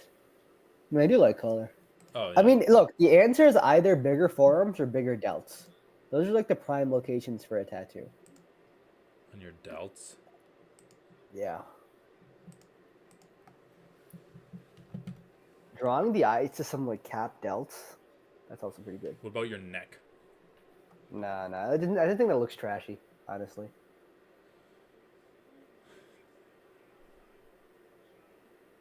What about your ass? Your ass? Yeah. I'm a proponent of back tattoos that go all the way down to your ass. I think that's cool. Yeah. This is a good picture Yeah, if of you're it, getting though. a back tattoo, it should blend into your ass, like, to go all the way down. I mean, at least go onto it. Like, if it's just gonna stop, like, where you'd expect I a don't t-shirt know, yeah, to like, stop, it needs to, like, kind of gonna look meld into bad. the curvature of your ass. That's all I'm saying. What do you think about this design for tattoo? Where it's like a demon face. No, dude, I've actually thought that your art style is really good for tattoos. I've been thinking about this for like... I've been thinking about that exact thing. To put it on like a back. Just a back of a t-shirt. Or like a rash guard don't for be a jiu-jitsu pussy. or Get something. a tattoo. Get a fucking tattoo. What are you talking about? Dude, I'm not gonna get a tattoo of my own art. Think about it. Why would you get a tattoo when you can just wear a rash guard? Because you don't always wear a rash guard. Tattoos. Also, tattoos. Yeah, exactly. Good tattoos show off the musculature of your body. Yeah. Lines. But what if you don't have that musculature? Dude. Do you actually have no back musculature? I kind of doubt that, actually. Well, I don't have Pretty much no everyone back has, like, musculature. yeah, okay, that's all you need, right? I'm Everyone, not gonna you show actually it have to off. be. What do you mean? You show it off when you're naked. I mean, dude, okay, anyway, that's actually why delt tattoos are really good. Because delt tattoos, you can cover it up when you want, and you can show it off when you want very easily. I think, but like how far? How far? Just the delt, like what Yeah, Whitaker that's the has, delt. where it ends Like here. the roundness. That you have to get a like my delt isn't big enough, but like a nice round delt, and right when your side delt cuts off, it's your tattoo I should don't cut know, off. dude. I A, don't a, sh- like the look of a that. short sleeve shirt, I just think it's I like think. it almost looks like a No, but sticker. no, it can come down here, and that way, if you're wearing a wife beater, you can show off your tattoo, and then yeah, But I've never I haven't really seen a great one of those. Like those always just seem like those tribal tattoos that guys yeah, that's get. the problem. But I've looked at shoulder tattoo designs, and you're right that all the good ones that like blend into your chest are just Right. tribal shit. Yeah, Well, that is true. I think a lot of good delt tattoos are part of sleeves. Like almost every I good delt know, but tattoo I've I seen don't have want to been commit part of to a a sleeve. sleeve. That's the thing. I don't. But that's why forum is number one for me. Because forum, you don't have the choice really. I mean, you can wear long sleeve, obviously, but in general, you don't have the choice. But I just think like in terms of fitting something to lines and like curvature on your body, forearms are really really good. Yeah, I think And you have forearm. forearm hair, so it kind of like it works. I think forearm is the best too because you also can like, obviously wear long sleeve shirts, and then you're like when you're Yeah. reaching out to hand someone a paper and it slips up, they're like, Yes. "Oh, a little Yeah, tantalizing sneak exactly. peek."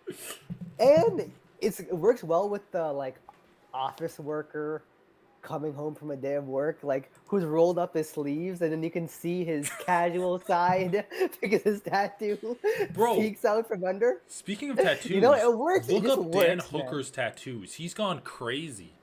Yeah, I heard that was yeah, but doesn't he just have tribal tattoos? No, but I think he's gotten even more. He got a Okay, let's see. Viking tattoo of a skull with a bunch of. Oh God, he Oh, I looks see it now. horrible. Because remember, That he did his yeah. small back piece, and then he also did his legs, right? Okay, that chest tattoo of the skull.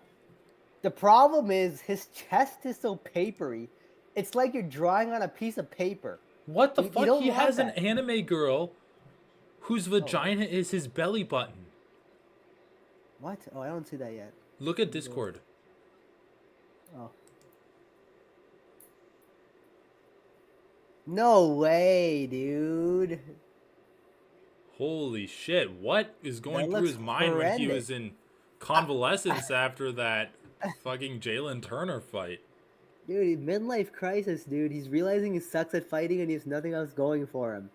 But dude, I thought because You on gonna get Il the belly Hawani was button saying pussy no, tattoo? but the funniest thing is on Il Hawani he was saying that he's getting tattoos with his wife, like they're both doing this together and inking up their bodies. Wow. And then this is what he chooses to get?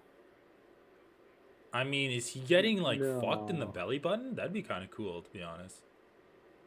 The Either he fuck? has a That would be deep belly button or a horrible. very small. Wow, Dan Hooker's But tattoos dude, are way worse than I was expecting them to be. he actually like can he even fight in the UFC with that tattoo? I think it might be too explicit. I'm not even kidding. His tattoo on his stomach says "Death Drive." This is But it's funny. horrible because he Scrolling covered it through, up with the girl. Wait, scrolling is that through real, Google. dude? Is that real? Yeah, I it's actually don't real. know if that's real. Oh, I don't know. Scrolling through Google Images though, it's funny because you can see the progression of all of his tattoos. Like, starts off with the back tattoo, then he gets the chest tattoo, then like the sleeve, then the other tattoo on his other arm. I don't know. I'm not seeing any other pictures with it. Like, This is it's from really Ricky bad Doobie on though. X.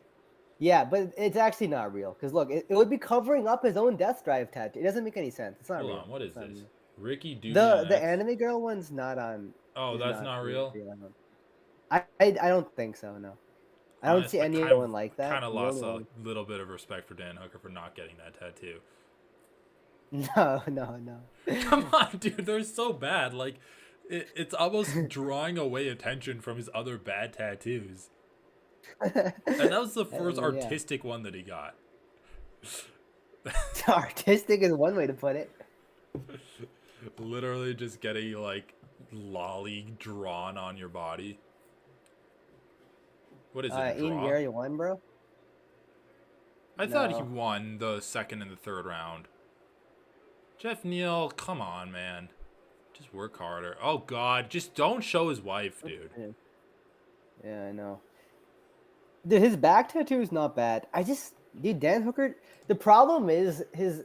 This is a huge problem. The ink covers up the lines of his muscle and stuff. That's not good. The ink has to accentuate the muscled I mean, it's a pic. It's freaking like a striations. copy and paste picture on his back. That Yeah, it tattoo doesn't look. artist probably has done hundreds of that exact same tattoo. Yeah, no, it's bad. The thing is, like, unless you're gonna get something small, get a tattoo from someone who you know does good art, and then just trust them to give you Yeah, the best yeah. tattoo for yourself. Dude, I do think That stomach is true. tattoos could work though. I don't know. Let me I don't see. know. Let me just look it up. To be honest, I don't know. I'm too fat, I guess, because like without just a fucking belly there, you know. I don't want a tattoo. I don't on know, the dude. belly, I feel like fat guy stomach tattoos are a thing. you know? Okay, though to be fair, I'm looking up stomach tattoos and they look like shit. I'm not even gonna look it up, dude. I want to look at that shit.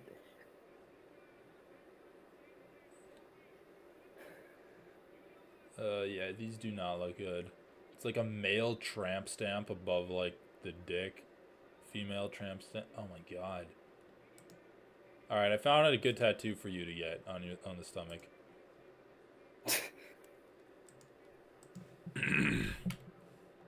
Okay, dude. Actually, now that we've been talking about this, I can't get out of my head. Like, oh my god, part of my, dude. Why do you even show me that, dude? I just why I didn't want to look it up either. Fuck, Dude, come on. So anyway, what were you dude. saying? No, I mean now that we're talking about this, I'm like, okay, I need to get serious about Getting in shape. training my forearms. I'm pretty much in shape. I like to work out a bit more, I guess. This tattoo's kind of good. Training your forearms? What are you training them for? Are you still bouldering? To get a tattoo. I'm training it for getting a tattoo. Who is that guy? Oh, WWE stuff. This is a cool stomach tattoo on the guy that's not like super fit. It's like the American style shit. Dude, you should watch Ink Master, by the way. It's actually a fun show. Netflix? No, I don't know where it is. Let me link it to you by the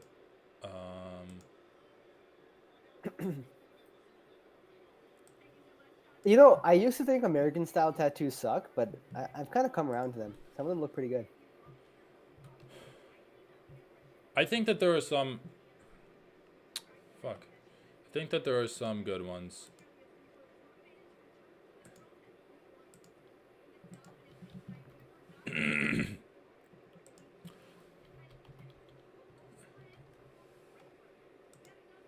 So, Ink Master, have you heard of it?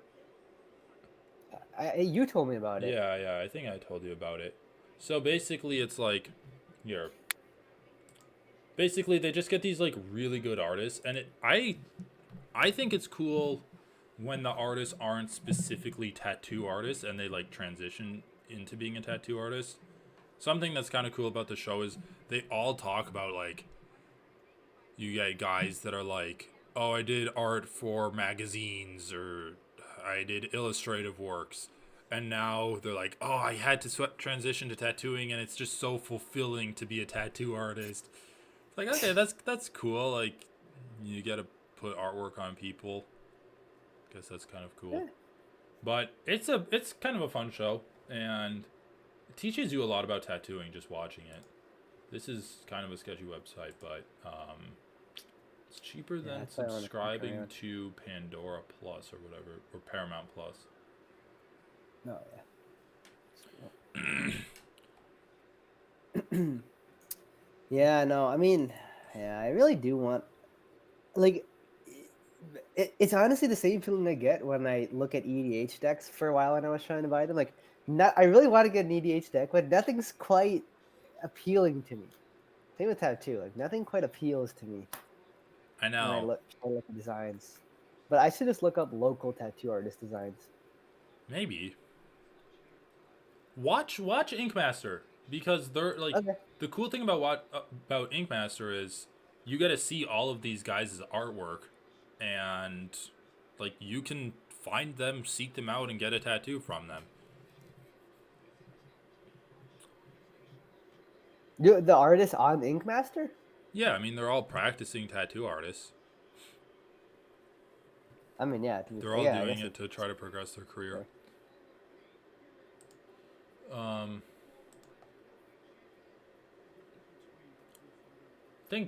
I think Japanese style tattoos are cool. I mean, there's a lot that I like.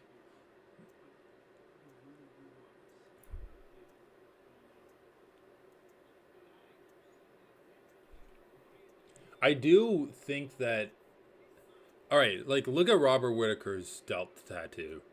Obviously, he's jacked as hell, so it's gonna look good. Yeah. But like, Yeah. if you're a That normal is guy, ultimately the problem. I don't think that's gonna look good. I I saw this video where tattoo artists were ranking MMA fighters' tattoos, and they all shit on Robert Whitaker for the stars on his chest. Yeah, but the stars look pretty bad. That's pretty reasonable, I think.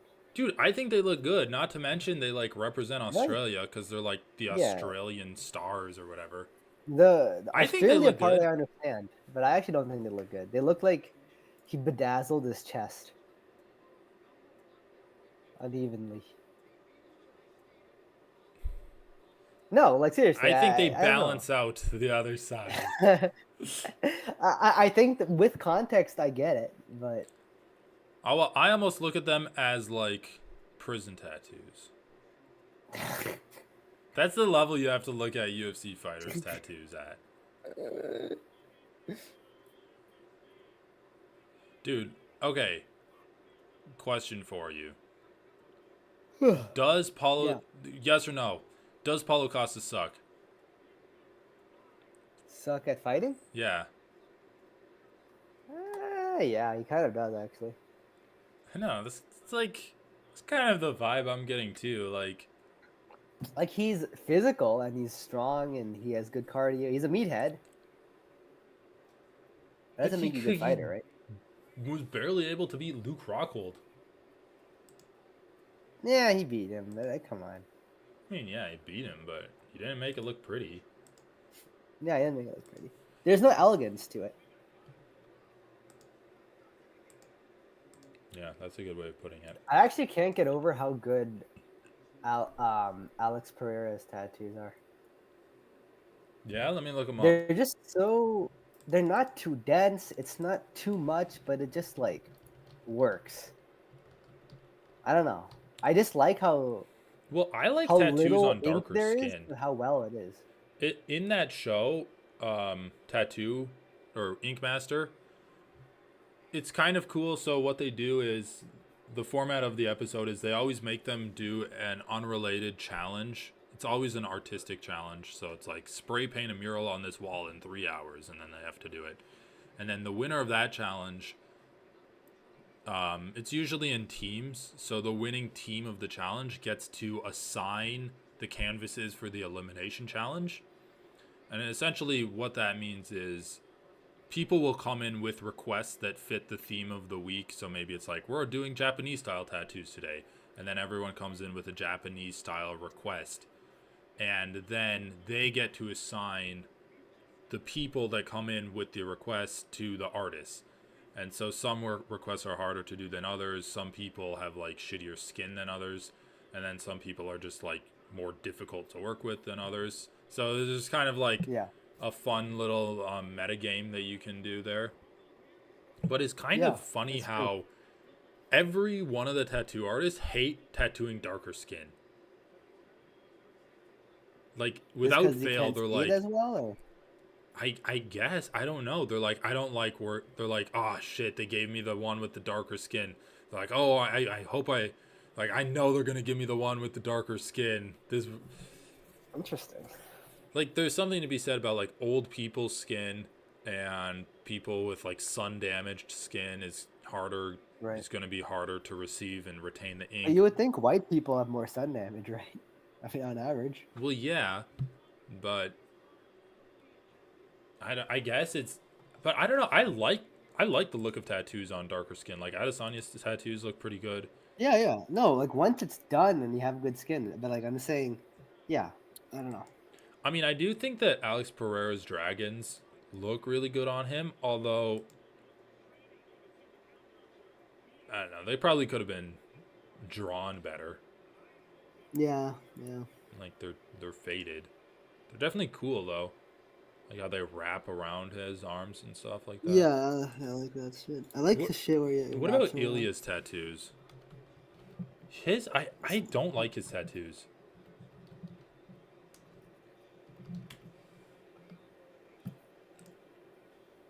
He has a really weird split in half tiger head, almost in like American traditional on his chest, with a T that's like bordering on the edge of being a neck tattoo. Well, first of all, tattooing your own initials or whatever, that's just tacky. All right. That's the most tacky you can get, actually. I mean, you have to get It's your full already. last name across your back, but only if you're an MMA fighter. I hate it. And then, yeah, no, it's weird what they did. What the hell did they do that? Like, why would you split Yeah, a tiger's just head in half oh, I like see. that? The lion is split. The tiger is split because there's a guy in between. There's a human face in Is between. it Jesus? Is it Jesus? I think it's Jesus, dude. That's the question. Does he have a back tattoo? That was my first thought, but yeah, I Um. don't think so because he's slightly turned over here. There's no back. Oh, he does have back tattoo. It's like the fucking Oh. caduceus, like the medical symbol. It's like the two intertwining snakes. Oh yeah, what is that shit about? What does that mean? You would know. It's from Greek mythology, like Hermes. It's like the staff that Hermes carried, and I guess he represented health or something, and they just took it and Yeah, ran with it. he is the god of medicine. Yeah. Yeah, I found that shit out when I was like building that character for HeroScape. Yeah, it's a guy's face in between. Oh, it must be his face, right? Like he's represented. He's inside the tiger. I'll be honest. Dude, this exact thought process. First time I saw it, Jesus. Then I was like, no, not Jesus. Ilia? No, not Ilia really either. I don't know who it is. Bro, is it his dad? The T is an octagon. Oh, that's cool. Okay, you know what? It works. And a little. Also, like the landscape. Like, what the fuck is going on? This is. Yeah. It's too busy. Yeah, it's too much. Too busy. I mean, with the face coming out between the tiger, I kind of appreciate it more. It's a little weird because it's like, peekaboo. Like, there's a tiger, but I'm actually inside it. I think I saw one Chris Bumstead forearm tattoo. There's this bodybuilder guy who has a good forearm tattoo.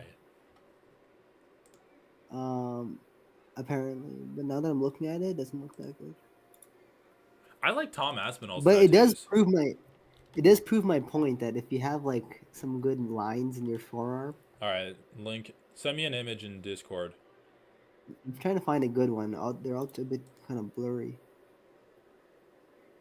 All right, this is actually the best one. All right, maybe this is the best one. This one's the best one, I think.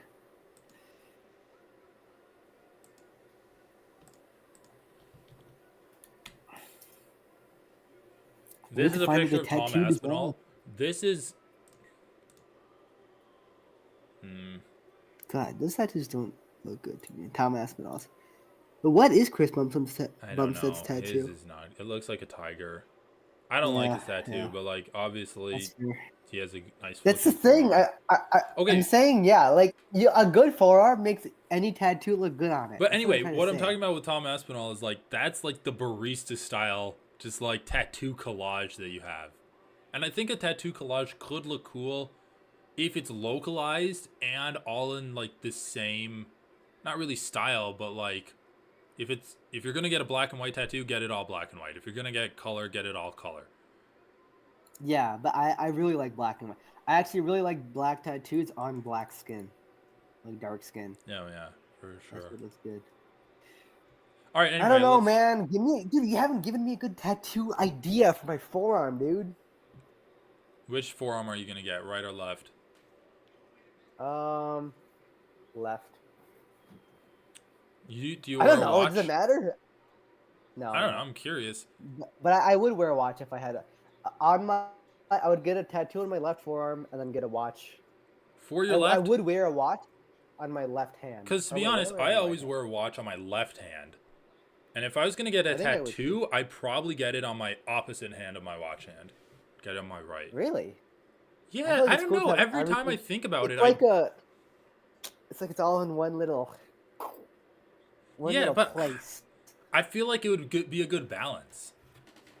Yeah. Like, also the watch would cover. First of all, my wrist, the skin on my wrist is kind of fucked up from wearing the watch. Like, that's the first thing. It's all chafed and red and pasty. What the fuck, dude? I know, it's not good. Yeah, I mean, either way, I'm not gonna wear a watch, so but yeah. Dude, wearing a watch is actually pretty nice. All right, I need to analyze this fight though, because this fight actually has tangible winners and losers other than the Gary Jeff Neal fight. Actually, a lot of kind of shitty fights on this main card so far. Like, Cejudo and Merab won about as badly as it could have. Whitaker's leg kicks are really nice on Costa right now. Costa's gone for some head kicks on Whitaker, and he landed a jab on him, but Whitaker's reacted pretty well to the head kicks. I think he can break down Costa's legs in the first round and a half.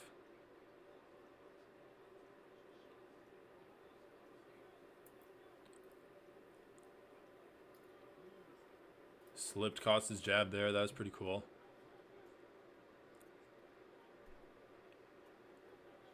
Oh, nice jab from Whitaker. Costa didn't really know how to react to that.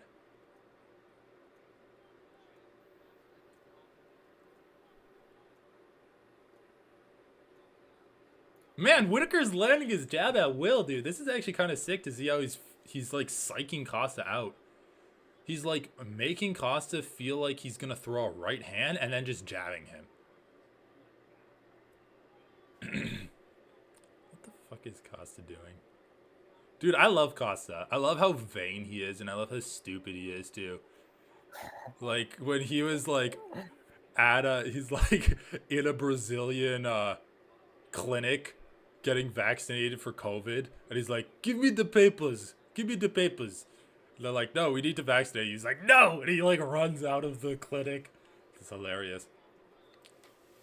Well, Whitaker looks like he's wearing some swelling on his face already, but he did land a nice overhand right on Costa.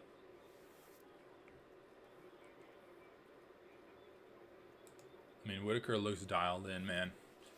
To steal a phrase from the commentary, by the way, Costa's left leg is fucked right now. Let's see if he can figure out a way to counter Whitaker. For some reason, I always want to say his name. Starts having easy flashbacks and starts standing still in the middle of the octagon. Robert Whitaker. Dude, Whitaker's completely neutralizing Costa's right, like overhand right, by just lifting up his left arm. He's just lifting up his left arm and like running into Costa. It's like completely neutralizing Costa's big overhand right. Also, dude, who do you think has more power? Duplessis or Costa? Costa. Duplessis or Costa? Nah, Duplessis for sure. Yeah, I agree. Dude, Costa doesn't even actually have knockouts. No, I know. He doesn't. Like, that's kind of a myth that arose out of nowhere. I mean, he knocked out, what's that? It's a myth that arose out of people looking at his body and being like, what's that guy who, like, arguably beat GSP? That was a big right hand that Whitaker landed on. Yeah, I know who you're talking. He knocked him out. Johnny Hendricks? Yeah, Johnny Hendricks. He finished, but he didn't knock him out. He TKO'd him. Like, he just beat him down until he was basically curled up in a ball on the ground. Costa doesn't look like he belongs in there with Whitaker. I mean, obviously he's very physical. but Costa also has a good chin. Like, gotta give him credit for that. Yeah. Ooh, Oh, good yeah. body work from Costa. Those were his best He's a shots good of the meathead. round. A good meathead.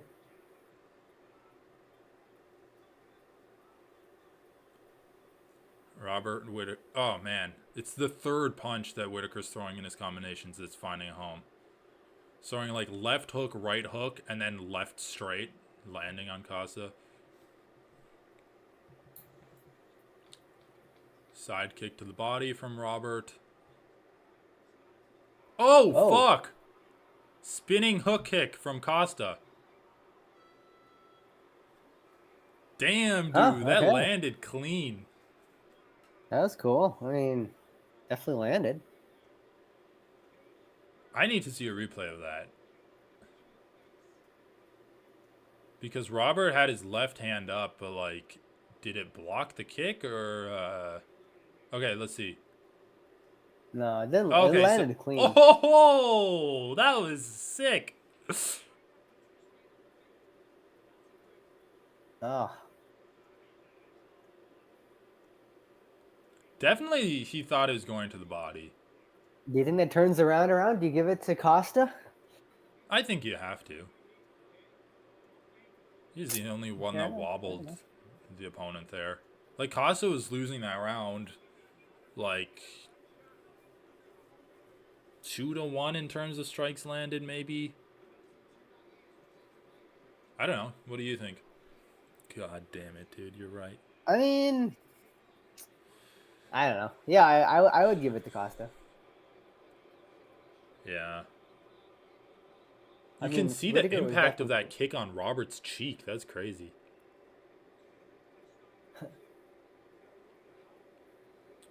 Costa's leg is so done, though. Also, gotta hand it to Rob for not really faltering after getting hit by that kick. Like, he was rocked for a moment, but regained his faculties pretty quickly. Like, he didn't get hit by anything else.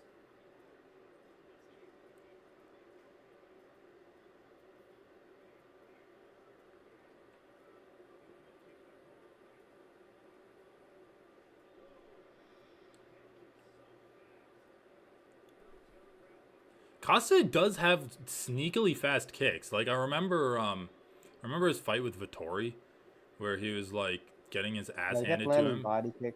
Yeah, and then he just started like slamming body kicks and actually started fucking up Vittori. Holy shit. Costa's almost too much of a showman. Dude, you get money in the UFC for being a showman, not for winning. Just remember that. Like, people are like, oh, Colby Covington sacrificed his friendship to win a title fight, or for title fights, but like he never won, so it wasn't worth it. But it's not the fact that he didn't win. It's the fact that he kept getting offered pay-per-view main events. Yeah. I mean, besides, it doesn't. It would still be worth it at the time if you could guarantee a title shot. That's like hindsight bias. Yeah, of course. Like, that's why even... Oh, eye poke? Even with hindsight, like, I still don't think it was a even bad with hindsight, it decision was for worth it. Volk to... Like, oh, Well, okay. friendship is priceless, though. James.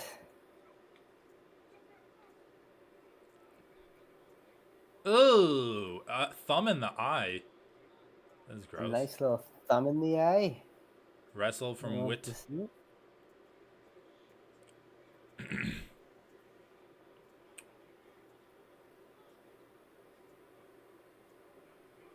Friendship is worth more than gold. Dude, you need to start watching One Piece, by the way. Talking about all this anime shit. Yeah, but dude, I can't watch any anime that requires me to actually watch it and read the subtitles. All right. Well, they Like, have English I dub. straight up, I don't have time to watch anime. I have time to listen to anime in the background. I mean, that's fine. Listen to the dub. Nah. Is it worth it, dude? I don't know. The I didn't dub? listen to it. Dude, this is interesting. Like, I'd like to see the striking count for this round, but I feel like Robert's been landing way more than Costa. But Robert's face is the one that's busted up. So it's like, who is the judges going to give that to? But, like, look at this. He's just the sharper fighter. Yeah. Dominic Cruz actually did an interview with Luke Thomas recently, which I thought was kind of interesting. Because remember when I told you that he was like, oh, like, he's cut, so now he's going to have to lose.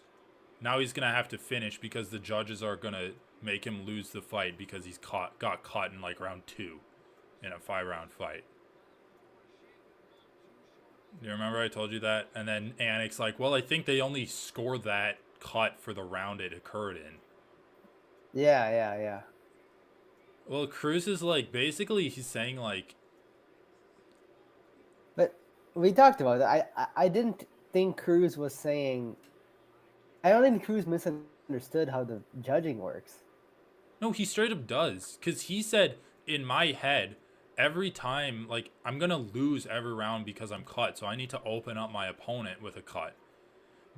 But it's kind of true if you think about it. Like, how do the judges know if the cut, like, let's say you get cut in round 1. It gets, it gets, like, stitched up or closed with Vaseline or whatever. In round 2, it opens up again. Are the judges going to score that cut in round 2? Because, like, I don't think judges inherently are supposed to score cuts. They are. It's literally written in the rules that they are. Like, they're supposed to look at that as impact. Dude, judging is so fucking dumb because they also say look at who's more tired. The rules don't... That part of the rules literally don't make grammatical sense, first of all. Like, I remember the line you're talking about, and we talked about that part extensively. And second of all, I don't know if that means you... I think you take it as an indication of impact. I read it as a suggestion for what you take as an indication of impact. It didn't mean literally, like, assign a point to a cut. Well, yeah, I agree with you. Like, I think that obviously if you can drop your opponent, that's going to outweigh the cut. Yeah. But Dominic Cruz is like, I'm going to need to do something as dramatic as dropping my opponent if I get cut open. And he's not really saying this from a commentary standpoint. He's saying it as a fighter, yeah. He's talking about it from his own perspective as being a fighter in the cage. Right. But, like... But that's reasonable. Like, a fighter in the cage knows judges are stupid. Judges, if they see a cut, they're going to be like, oh, I don't know who to pick. Fuck it, I'll pick the guy who didn't get cut. Right. And all Dominic Cruz is saying is that in order to not give judges an easy out to vote for a guy who didn't get cut, you got to cut that guy. I know, but he's going so far as to say, like, let's say I get cut in round 1. In round 2, I don't cut my opponent. My cut is still bleeding. I lose that round because of the cut. At least in his mind as the fighter, he's losing the round. But it's like that. You are behind the 8 ball already, I would say. Yeah. Because the superficial damage matters to these judges. When the judges are unsure, they're swayed by superficial damage. So you're behind the 8 ball. But the question is, like, I agree. If that superficial damage wasn't caused in that round, should it still be counted? It shouldn't be counted, but it's impossible not to, right? If the judge is confused, he's just gonna look at those guys and be like, "Whoa, plus, fuck, man, that guy looks more bad." If I get cut in round 1 and then it gets closer in round 2, it gets opened up again. It's like, how are they gonna? How are they gonna score that? Yeah, of course it should not. It should not matter.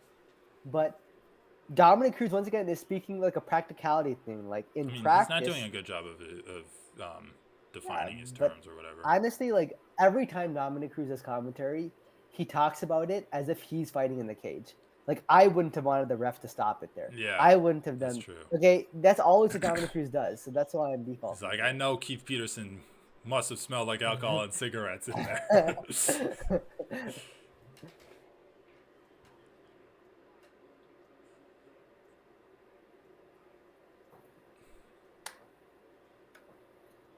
What else was he saying? He was asked about, like, changing the rules for cuts, and he basically said, like, we shouldn't score fights round by round anyway. Which is a position to have.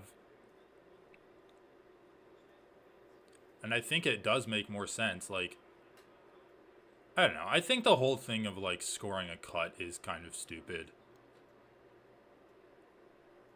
Like, I saw this thing where, I mean, I don't really know why you would score a cut. Like, cuts themselves are not actually damaging. They're it's superficial damage. It doesn't right. And even if it's really. like, oh, that cut is hindering your ability to fight, then the lack of Then ability to it'll fight, show up. It'll show yeah, up later. Yeah. should be taken. Oh my god, dude, look at Paulo Costa. There's 3 minutes left of the round, and he's like, let's stand right here and bang. Yeah, you want to stand there and bang because you can't move on your left leg. Yeah, you can't even walk. Hey, let's not move because guess what? I can't walk anymore. Yeah, I can't walk anyway. Fuck this footwork shit. I can't walk, so you should do it either. Dude, Costa looks like he's literally drenched in rain. Those kicks from Costa are so good. I don't know why he doesn't like do it more often. He always waits till the last round of the fight to start throwing body kicks.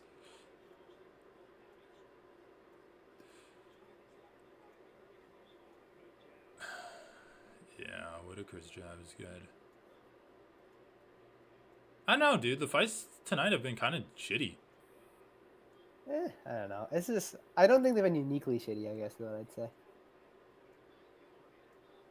I mean, they've all been kind of just like back and forth of brawling affairs. I mean, at least the first fight ended in a finish. That's true. Although my boy who wanted to win lost. But yeah, 3 decisions after. I mean, I'm assuming it's gonna be a decision.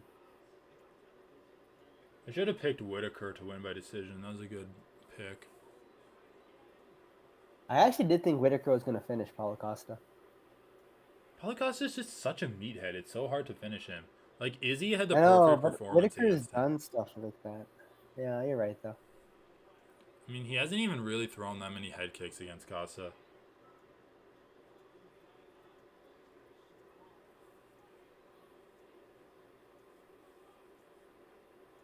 Like, I know Paulo Costa is super tough, but, like, Whitaker is kind of struggling against him. Yeah. It just seems like the physicality for Whitaker isn't there, isn't where it needs to be. Like, even against Till, he kind of got bullied. That's like Darren fucking Till. The white gorilla. It was a long time ago. Since then, Darren Till, like the Darren Till you're remembering and the Darren Till he fought are probably a bit different. The leg kicks from Whitaker are so good. Against Costas, especially. I mean, Whitaker's fighting style is fucking sweet. Don't get me wrong. His, like, blitzing in karate stance. He's just able to do so much damage with his lead hand, which is really cool. It's a super unique style. It's just like, obviously I'd like to see this fight being more than 3 rounds. And Costa's kind of a dumbass, so it's hard to get a true feel for like how good Whitaker is. But I don't know. Like, it's kind of dominant from Whitaker other than that spinning heel kick in round 1 that I think stole Costa that round. I think Whitaker wins pretty cleanly, 2 rounds to 1. Yeah. Still though, I expected this fight to have more fireworks. Yeah, exactly. That's what I'm saying. Like, it's kind of been disappointing. But I mean, Costa, honestly, he sucks at fighting. Like, I really don't think the main event can't disappoint though. The main event's dude, the main event can't. Yeah. But dude, honestly, think what's the last fight Costa was in that was exciting? Luke Rockhold. I guess Luke Rockhold was pretty fun. Luke Rockhold was pretty exciting. Yeah. But that was because of Rockhold. Yeah. Like, the Vittori fight sucked. His Adesanya fight sucked. Anything. Before, I mean, I don't think like Costa couldn't do anything. Like Whitaker was kind of outclassing him for most of the fight, and Whitaker just had to be patient and careful. Dude, Costa was like landing leg kicks in the 3rd round. Like, just keep, or not leg kicks, like kicks to the body in the 3rd round. Just keep doing that. Yeah, I guess. Barricine just lost his 2 fights that he had on this card. In my opinion, obviously. Yeah, no, pretty reasonable.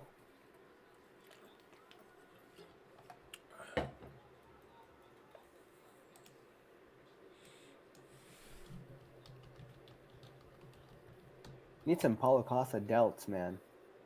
Then I'll get a tattoo on my delt. Dude, you're obsessed with the delt.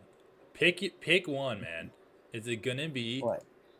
is it gonna be the delt I mean, tattoo or the forearm tattoo? physique wise, I want both. Okay.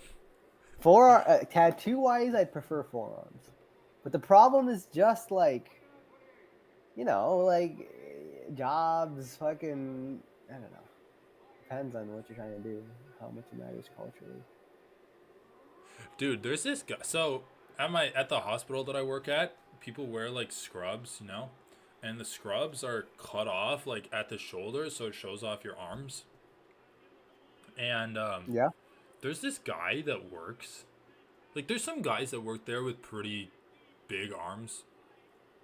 But there's this one guy that like looks like he took like HGH to just beef up his biceps, and they're like grossly large, like with like super well defined bulging muscles.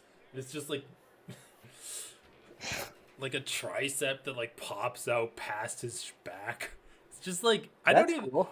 like sometimes when I'm like, oh, I want big muscles, and then I'm like, okay, I don't want them that big. Like, that's kind of gross. Yeah, fair enough, fair enough.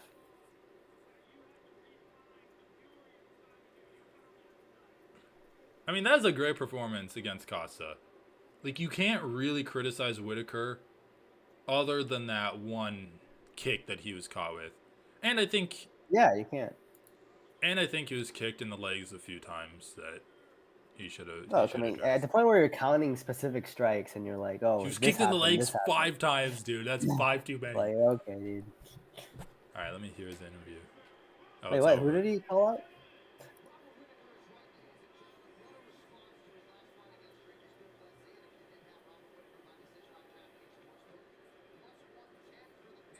He called out. I don't know who he called out. I don't think he called anyone out. Otherwise, the commentary would be talking about it. All right, dude. Give me your official prediction. Volkanovski, Topuria. I'm betting on the pound for pound GOAT. Pound for pound number one. What? Pound for pound number one. What the fuck Oh, are you you talking not about? anymore? John Jones isn't fighting. Who is the pound for pound number one right now? Islam Makhachev? Islam, yeah. Oh, former pound for pound number one. Actually, let me but look it still up. all-time featherweight great. It's Islam at 1, John Jones 2, Volk at 3, Leon Edwards 4. Alex Pereira is 5. Wow. I think Ilia. Maybe I'm watching too much Baki, but I think the wisdom of high-level fighting is gonna come through against the younger, greener fighter. Dude, Who's over-eager. Speaking of Baki, my favorite part of that show is like when Muhammad Ali Jr. beats up like 3 different fighters, loses to Jack Hanma, Yeah. and then the fighter's like, hey, you beat me and now you're in hospice. Let's fight again. And he's like, I'm crippled. No, he lost to Jack the Ripper first. Not Jack the And then, Ripper. yeah, Jack Hanma. No. Baki Hanma's brother. No, that guy's not Baki Hanma's brother. No. Yes, he is. The He's guy that's Jack eating the the big Ripper. steak. Yeah, he's not Baki's brother, bro. He is. It's his half brother. It's Yujiro's son. What the fuck? Yeah, dude, you don't know his backstory? His backstory is that he was a sickly kid, and like Yujiro raped his mom, so he wanted revenge. So he kept working out, but he was so sickly that he couldn't do anything. So then he just started taking a ton of steroids, and like got bone lengthening surgery to increase the lengths of his limbs. And so the author keeps drawing him bigger and bigger every time you see him. What the fuck? Okay, honestly, I did not realize that at all. And then also, eventually, he gets his teeth broken out of his mouth, and he gets like titanium teeth implanted into his mouth, and then he like starts a biting style of martial art. A biting style? Yeah, it's pretty funny. Okay, damn. I actually did not Also, know that. Retsu Okay, dies. What the fuck? Why would you tell me that? Don't get too attached. And he gets his leg eaten off. Dude, why would you tell me that though? Actually, Retsu's like one of the best Don't characters. worry, it's never gonna get animated. Don't worry about it. Really? And I literally don't even know how he dies, but I think he does. But before he dies, it's so funny. He loses a leg and then goes into a boxing And then he just like beats all the best boxers in the world through like Chinese martial arts with a peg leg. That's sweet. It's pretty funny. He like boxes against heavyweight boxers. Dude, my favorite fight so far has been when Yujiro Hanma fights the head of the Balin Temple, Oh and he yeah. literally just like sticks his finger in his face and rips his face off. And Oh, then that one. Yeah, that was and hilarious. then and then the guy looks like he's defeated. They like hit the gong, and then Retsu tries to avenge him, and then the dude is like, "Don't insult me," and he tries to fight back without a face. Doesn't he kill His him? eyes are like sticking out of his. Yeah, he dies. No, I don't know if he dies, but he Probably. loses.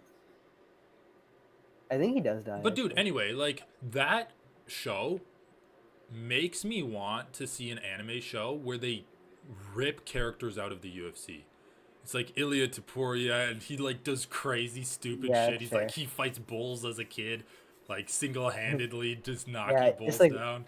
yeah, over the top anime versions Yeah, of the UFC exactly. fighters. Yeah, And that'd there'd be be so cool. much shit like the whole Habib Connor storyline. There'd be Yeah, yeah, endless yeah. content. Yeah, and like all of them have just anime style like And they like super cut to the just crowd. It's like exaggerated Habib's backstories. feinting a takedown. That makes Connor back away, and instead of going for the takedown, he actually steps and then throws an overhand right. And I was like, oh, it'd be so good. Yeah, it's over the top. Yeah, okay, that would be good. What was I gonna say? I forgot. Never mind.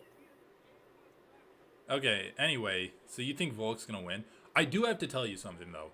I listened to Volkanovski's pre-fight interview. Yeah, He's gonna wrestle Topuria. He said it did he say himself. so? He said he's gonna ragdoll him. He can't stand up to my pressure and pace. No one can out scramble me. Topuria only has a Is puncher's he chance. is he lying? Nah, he's not lying, dude. Think about it. He wrestled Yair Rodriguez to great success. What did he do against Islam in their First of all, he trained wrestling super hard to fight against Islam. What is the one thing he did against Islam in their rematch? He tried to clinch up with Islam and try to wrestle him. He even said himself, I need to get a first round knockout because my cardio is not where it needs to be. And instead of going for knockout with the hands, he tried to wrestle Islam. Didn't work out for him, but like he's gonna wrestle Topuria. Mark my words. Obviously he's gonna strike with him too, but he's gonna be hunting for those takedowns. And you know how big Topuria swings, right? Like where he's like literally throwing his entire body in the air with his punches, his hooks. Like that's gonna be pretty easy for Volkanovski to try to clinch up with him. And then from there, like pin him up against the cage. But with Yeah, that being said, does that change your opinion of how the fight goes? Because for me, it changed it a lot. just because you think his takedowns are gonna fail. No, I don't think his takedowns are going to fail necessarily. But what changed it for me is like, I thought Topuria's striking matches up really well against Volkanovski's striking. Topuria is not like the other featherweights that just like mindlessly march forward into Volkanovski's punches. Like think about it, Max Holloway, Brian Ortega, Yair Rodriguez, Korean Zombie, all of these guys just walk forward into his punches. So you can wait for them. When he fought against Islam, Islam was being patient, and you saw Alex blitzing in, getting countered multiple times throughout the fight. Right. Ilia Topuria is going to also be patient. I don't see him marching forward randomly. Like, I actually think the Josh Emmett fight was a really good depiction of how he's going to look against Volkanovski, because Josh Huh. Emmett was also blitzing forward, throwing these giant hooks, which is what Volk does against Islam. When he's blitzing forward, he throws like punches like this, trying to blitz Islam. So anyway, all that being said, I think Ilia matches up really well against him in the striking, so I was leaning towards him. And then Volkanovski said that like he's gonna try to wrestle in this fight. So I'm like, fuck, like he probably has a pretty good chance of that working. But dude, if you Mm. rewatch Volk's fight against Yair, like his wrestling isn't that good. I hear you on that. I don't know. It's just I feel like I don't have a clean response to any of this. I guess is what I'd say, but I feel like it kind of overanalyzed too. Like at the end of the day, it's resume, experience in high level fights, title reign for a long time. Meaningless. That stuff's not meaningless, man. It's Come on. meaningless. Tell me why he's gonna win. You can also He's say gonna that he just got outstrike knocked out and Ilya. he's He's actually just 35. gonna outstrike Ilya. 35's not old. I think he's All gonna right, be able to land 35 leg is kicks on Ilia. starting to become old. He's old for the top of the division. Come on. What champion is 35? Like Alex Pereira. That's it, right? Actually, I don't even know how old Alex is. Is he 34? How old is Pereira? Oh, I think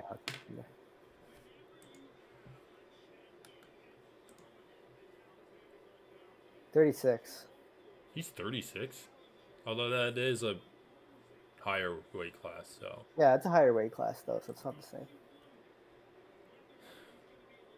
I mean, I Pantoja's guess, pretty but like old. the problem with the age thing, dude, is like just last year we were like, oh my god, Volkanovski's on track to be the featherweight GOAT. It's like there's a magical. It's not like it works like a magical line you cross where all of a sudden you go I from like know. I'm not A even to bringing D. up age as a factor. I'm just saying, like, if you're just talking about, like, nebulous things such as experience and higher level of But to be fighting. no, okay, you can call that nebulous, but going into the specific fighting techniques based on past fights against other opponents and being like, this is how it's going to play out in this fight, that's way higher variance than anything I'm doing. Like, that's just not really. And that's never very It's convincing. okay. I wouldn't even say it's higher variance because I think it's incomparable to what you're doing.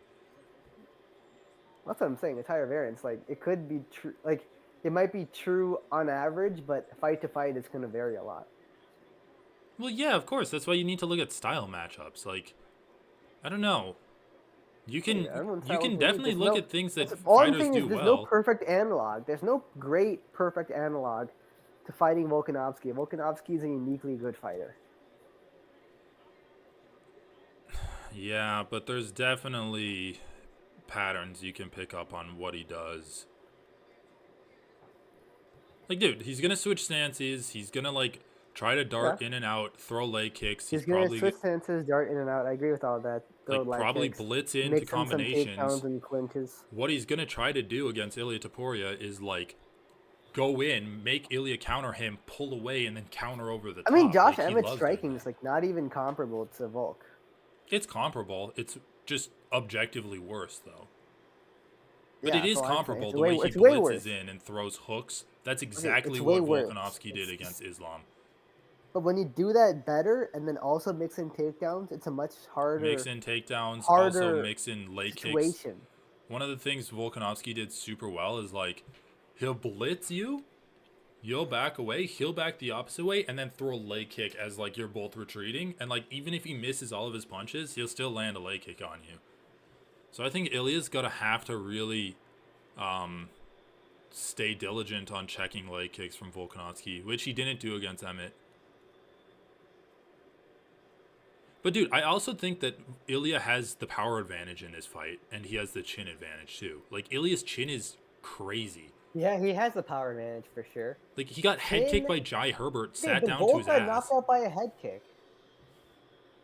Like that's not a bad chin. No, I'm not. Yeah, but it's not a bad chin.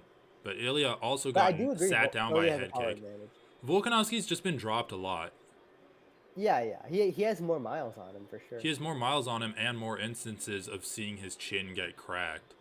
I honestly just think like Ilia's not going to be able to deal with Volk on the feet well enough, and the takedowns and the clinch attempts, or I should say, that Volk's going to mix in, are going to disrupt Ilia's rhythm a lot too.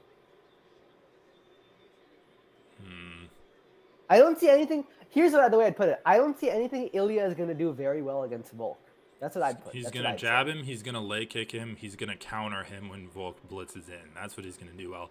And I think he's going to defend I don't know if I've seen Ilya takedowns do well. like amazing leg kicks ever. He leg kicked the fuck out of Josh Emmett. But Yeah? obviously, like, I Volkanovski has honestly better don't remember that. footwork than Josh Emmett. So it's going to I think simultaneously be Volkanovski is better harder in to the land leg leg kick kicks game, and too. be more rewarding to land leg kicks. But, Like, like, I do agree. Ilya's jab is really good. Ilya's boxing in general is really good. his defense is I don't probably know the about how second well best counterattack. defense that Volk has ever encountered, at least in the last 5 years. And striking defense? Yeah, his striking defense. I think Islam's number Yeah. 1, Ilya's number 2. Like, Ilia gets wild, but when he's, like, telling himself to be content. Is Zuckerberg in his corner? The Zuck. Oh yeah, he is. Dude, they go fucking surfing together, Jesus dude. Haven't you Christ. seen that shit? No, because I don't watch gay porn. They're bros. I'm not gonna watch a short dwarf sucking off a billionaire Yeah, into that shit? into that German fetish porn. Yes. Well, we're gonna see though. I do think that Volkanovski can counter Topuria. I just think that Topuria is live to counter Volkanovski too. And we also need to look at, like, Volkanovski was fighting stupid against Islam in their first fight. And I think a lot of that was he was just, like, feeling himself way too much. But he was running up to Islam, getting into brawls with him, literally getting dropped No, by but Islam. his fight against his second Islam fight was probably the worst Volkanovski I've seen. Honestly, I really don't feel like that fight's representative. I'm not talking about that fight. I'm talking about the first one. Oh, the first one? Yeah. Like, dude, the second fight, there's nothing to glean from. Yeah, I agree. The only thing to glean from that fight is that Volkanovski defends body kicks from a southpaw opponent in a consistent way. He always puts one hand down, leans his head forward because he thinks they're going to his body. That's something that he's done in almost every fight that he's had. Oh. But, like, he was fighting stupid against Islam, and let's be honest, like, Volkanovski prides himself on being, like, aware of his actions in all times, right? He's like, he's like giving thumbs up to the crowd and stuff. Like, he's like, when he's fighting Korean Zombie, he's like, are you sure you want to continue? He's like punching him in the face. You sure you want to continue? Like, Okay, that's different what I was thinking. Well, I just think, like, there's some, I don't know, dude. Like, there's some level to him where he's not taking it seriously. And I think we saw him really take it seriously when he fought Islam in the rematch because he knew he wasn't ready. And I think we saw him legitimately scared in that fight.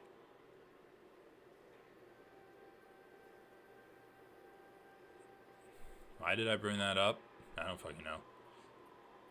There's a whole thing where I was waiting for you to go somewhere with this. Well, he also, like, always acknowledges strikes that land on him, right? Like, that's something that he's known for. Like, he gets hit with a good punch, he's like, what do you? Okay, yeah, I can. Okay, I don't know what you're talking about, man. Yeah, I can think of circumstances where he did that. I don't know if he's known for that. I don't know if it's like he does that in all of his fights. Specialty. I mean, Okay, he says sure, it himself. He's like, I acknowledge that strike. That's something my coaches tell me I need to stop doing, but I like doing it because it makes me feel like I'm making the judges realize I'm in complete control of the fight. That's what he said in one of his interviews. Anyway, I don't really have a whole big point. I just think that, like, when Volkanovski's feeling good, he can start making mistakes. Like, he did against Islam multiple times. He makes mistakes when he feels bad. Nah, dude. When he's behind, feeling good. When he feels underprepared. Like, think about it. Gets dropped against Ortega in round 3 after beating him up for like 2.5 rounds. Dude, you can't just say that's entirely Volk's mistake. He's fighting a skilled fighter, okay? You're going to get dropped sometimes. Like, this is the problem. This is what I think is overanalyzing. Yeah, bro. Volk got dropped when he fought Brian Ortega. It's because Brian Ortega's a good fighter, dude. He's a really good fighter. I know. He's really good. But why did he get dropped? He got lazy. And he got lazy because he feels himself too much. Why did he get dropped against Islam way too much? because he was getting lazy and he was I really definitely don't enjoying. think he was feeling himself against Islam. I He, actually felt like dude, come on. He he was knew. literally He going knew like he was this or like behind. to the crowd. But he's overcompensating because he's No. behind. That's a way more human impulse. When you're scared and you're unsure what's going to happen, you overcompensate just to convince yourself. That's a human I mean, impulse. I don't know how I could convince you that, like, you think he's putting on a show for himself by overcompensating. Yeah, He's doing every. Dude, do absolutely. you think that when a fighter is losing and they get punched in the face, they're like overcompensating for it? That's literally why when fighters get punched, they stick out their tongue and do the happy dance or whatever the fuck. It's because they're convincing themselves that they're in Okay, well, control. either way, it ultimately has the same That's effect, right? yes, You're not that's taking the exactly what fight I'm saying. That's seriously. super consistent with every single fighter I've seen. They get punched, they get rocked. They're like, No, "Oh I'm my not god, talking I about got that. punched." I'm saying that when a fighter acts like that, it doesn't matter why they're acting like that. It doesn't matter if they're doing it to overcompensate or if they're doing it because they're feeling themselves. They're ultimately not really taking the fight seriously. No, they're taking the fight seriously. Like Anthony Hernandez today, he got hit. He sticked out his stupid fucking tongue. He's still taking the fight seriously. He won the fight, but he sticks out his tongue because he's convincing himself. Oh, haha, my bad. I'm in control though. That was a silly mistake on my part. All right, It's not like my anyway, let's opponent's just good. watch this. Who's taller anyway? We actually see this all the time though. I feel like I'm right about that part at least. I don't know who's gonna win, but that part about I feel Volkanovski's kind of throwing a lot of confident about. kicks. You can definitely tell he's like taking Topuria's power seriously. He's thrown 3 kicks so far in the first 20 seconds. I mean, great kicks from Volk. Yeah, I mean as it should, right? All of those kicks are great. Come on. I mean, Topuria's defense has been pretty good against them, but still. Topuria says he's gonna knock him out in round 1.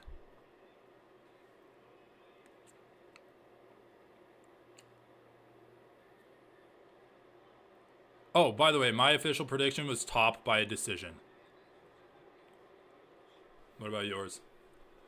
Volk? Wait, Decision? what was your? My prediction's Volk, but Top. yeah, I'll go decision. Top decision.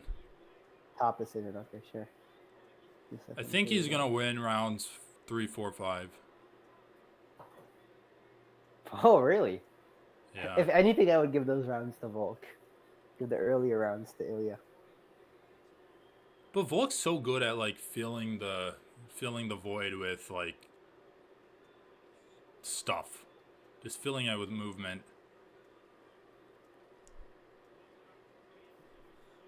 Oh, okay. Very good low kick. What time are you at, by the way? 3:15. Just passed it. Damn, you're 5 seconds ahead of me. Reacting to that leg kick that Top landed. Volkanovski is like susceptible to leg kicks. He's never really checked them. And Ilia does have good leg kicks. It's just like Ilia is also susceptible to them, so we'll see who wins the leg kicking game. I mean, dude, Ilia I think is doing a perfect striking game right now. Like, I think he's being so patient and finding his shots. Like, I thought Ilia was going to do a great job of forcing Volkanovski to blitz him with his jabs and leg kicks. And yeah, no, Volk has missed a lot of shots. I mean, I'm going to wait for Volkanovski to try to clinch with Ilia. I'm sure he does that in the last minute and a half of this round.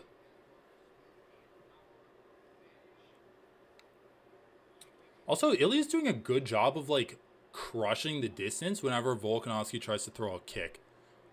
Which is really just, like, that was actually kind of a check from Topuria there.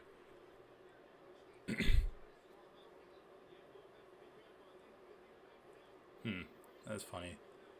Ilia bailed on a kick that I thought like could have landed. Yeah. Those phone booth boxing exchanges are not going to go well for Volkanovski. He definitely has the power disadvantage, and he's honestly just not good at fighting like that.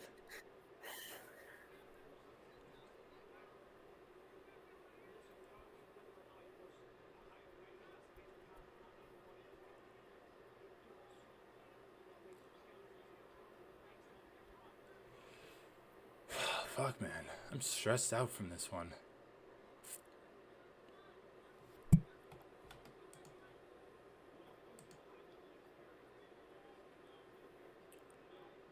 But no, Volkanovski's also landing, man. Come on, you have to react to some of Volk's too if you're gonna react to all of Ilia's. I mean, has he landed anything other than kicks? No, but the kicks are actually pretty good. Yeah. I mean, I commented on the kicks earlier. All right, fair enough.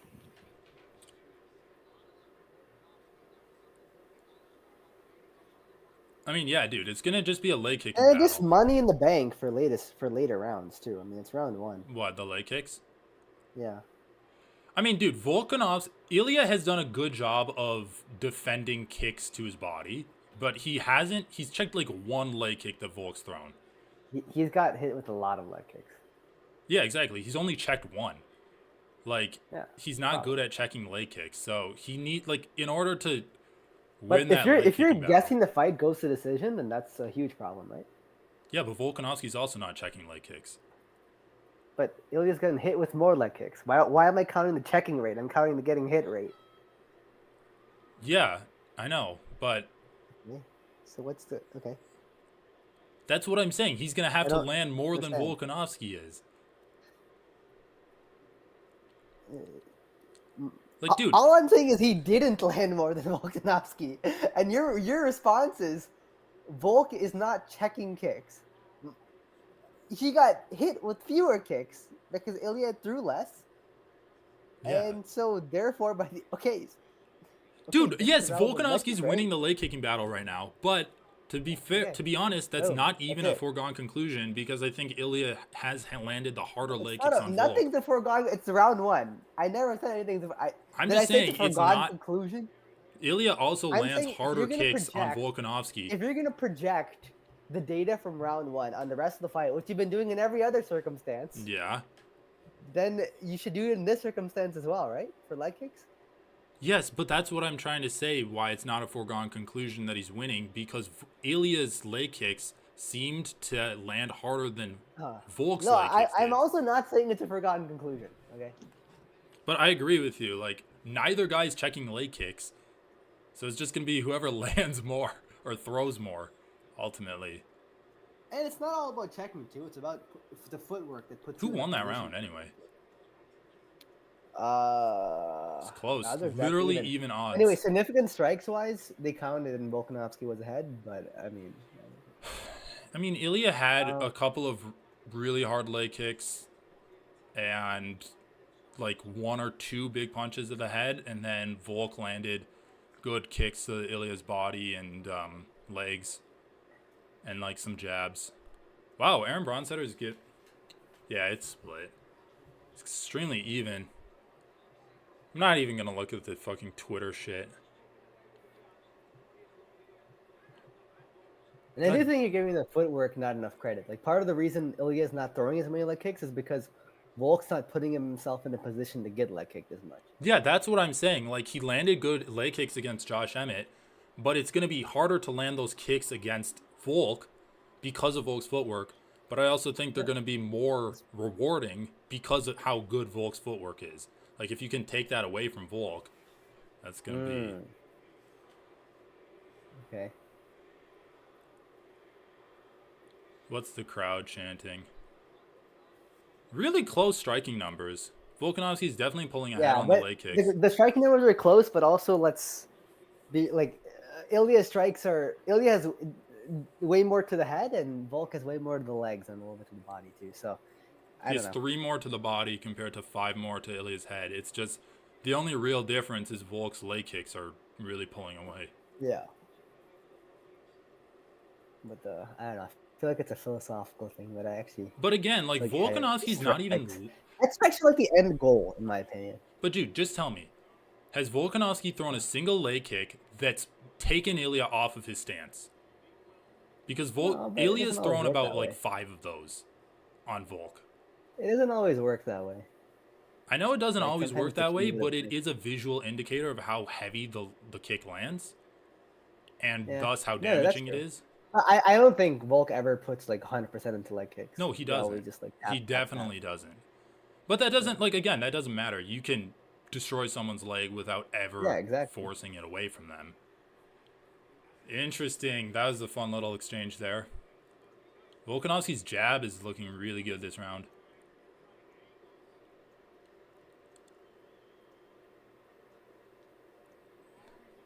I don't know, dude.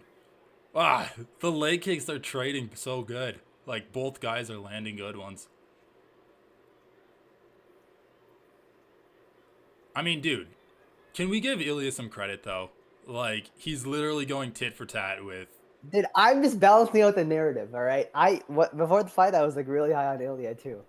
And Ilia is like one of my favorite fighters since he And joined give the me UFC. credit. I said he was going to do well against Volkanovski in the striking.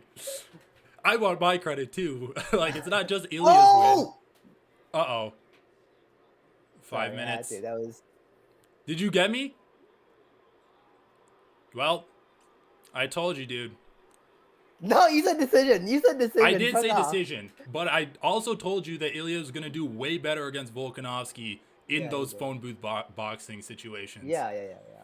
Whenever Volk got pressed up even close to the fence, he was getting fucked. Honestly, like, every time he went past the black line, he was getting fucked in that and I'll fight. tell you why I said decision, because I thought he would get dropped This is why I said Ilya was going to win the 3, 4, and 5 rounds of the fight, because I thought he would hurt Volkanovski and thus kind of create a downward avalanche effect where he just keeps gaining momentum. But I thought Volkanovski was going to be able to survive. But it just turns out, like, he has enough power to But I think Volkanovski's chin is also fucked, too. Yeah, I mean, it's hard to say. Ilya's power is like, so I thought that was going to happen, but I thought Volkanovski was going to survive, and it was essentially going to be like Vera versus Font, where Font, yeah. I mean, dude, whenever Volkanovski is just not good in this situation. He's really I'm pretty not. sure, like, you can look at the whole fight. Every time Volk got behind the black line, he got hit with a good shot. That every single time that happened in this fight. I'm kind of... That was just a really bad, really, honestly, that knockout shot was so nice, too. It was, like, a great hook that, like, just jolted Volk's chin to the side. I predicted every main event right so far this year. That's 5 in a row now. Oh, really? Nice.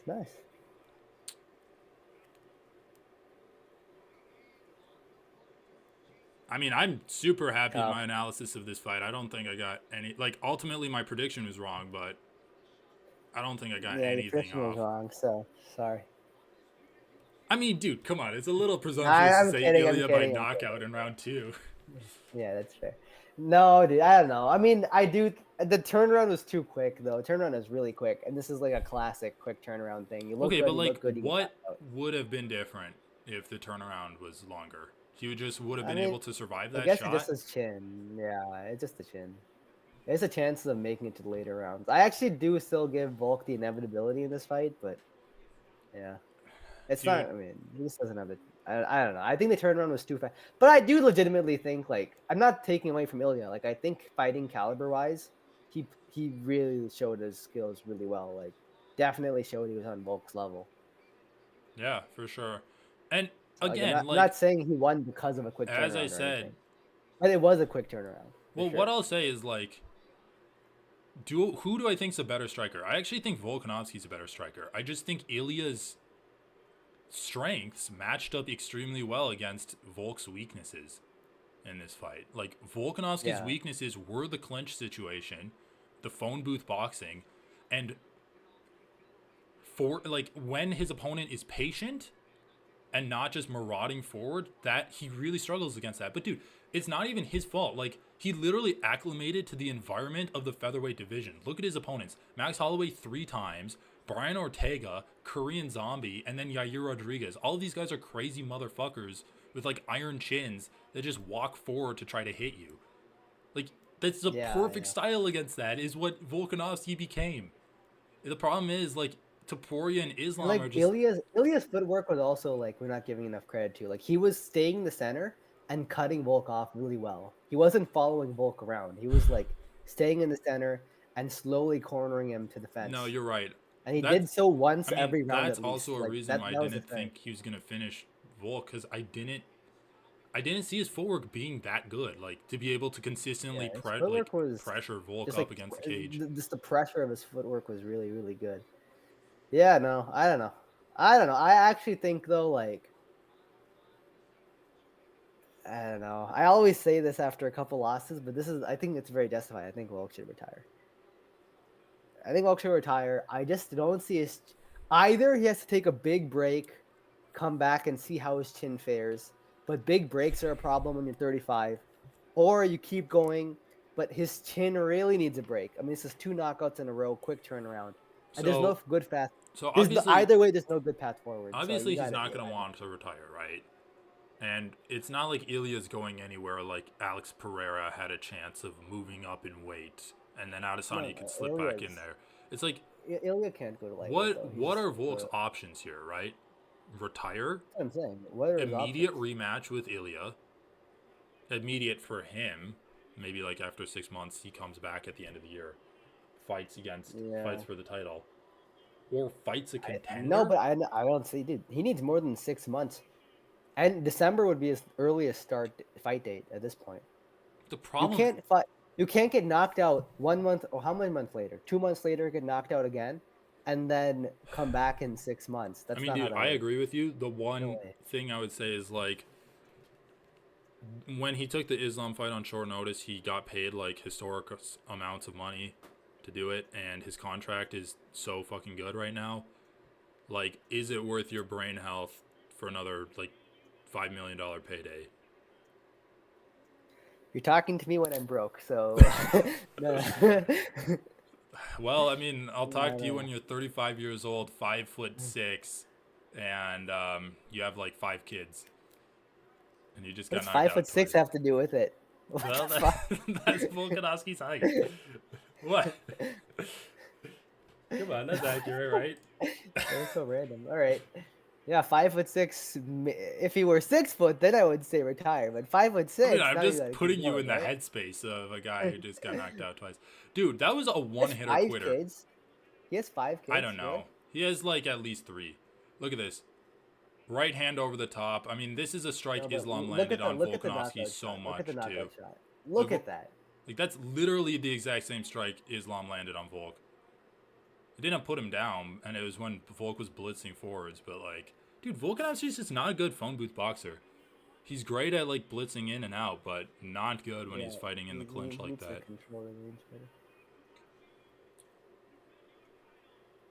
Alright, dude, UFC Spain, make it happen, Dana. Oh, UFC's cool. Let's take a vacation to Spain. Go to UFC in Spain, bro. Sick. Go running with the bulls, get trampled, have a life-altering injury that completely decimates your quality of life, piss in a bag for the next 9 months. I'm good without running it. Well, dude, 2 Georgians won. Russia is probably shaking in their boots right now. Like, I knew we should have annexed Georgia. Wow. His dad looks like a fucking VeggieTales character. No, but optimal decision is retiring here. There's actually no good path forward. He's about to cry. I hate it! Dude, I fucking hate this shit. Why do they always interview people after they got concussed? It honestly pisses me off. But dude, come on. You have to give him a chance to talk, right? No, you don't. You don't. He has a YouTube channel with like 500,000 He's subscribers. a historic fighter. Dude, that doesn't get any... It's not nearly as many views as this. Go on the MMA Hour. Plus, it's just good TV. It's just good TV. It's like having sex with a drunk girl. They don't know what they're doing. Did he say he wants to fight Ilia in Spain? I didn't hear the thing. I couldn't hear you were talking. I couldn't hear it. All right, well, we'll listen to it on YouTube. Well, I thought Volk would grapple more. I mean, he should have.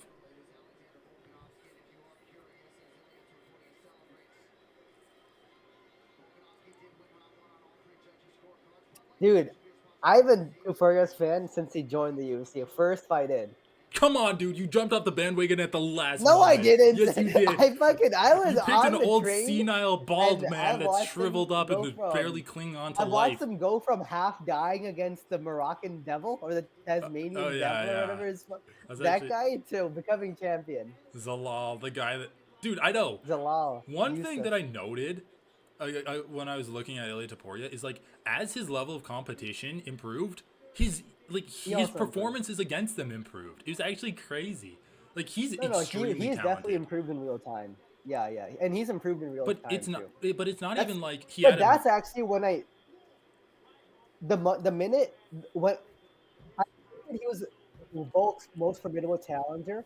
The second I saw him improve sequentially against Ryan Hall, Bryce Mitchell, and then Josh Emmett. Each time he got better and better, I was like, yeah, like if he's improving this much in real time, But he's it's gonna not. do really well. I Against know, Volk but by the time he like gets the thing is, it's not even like he's improving to keep pace with the higher competition he's fighting.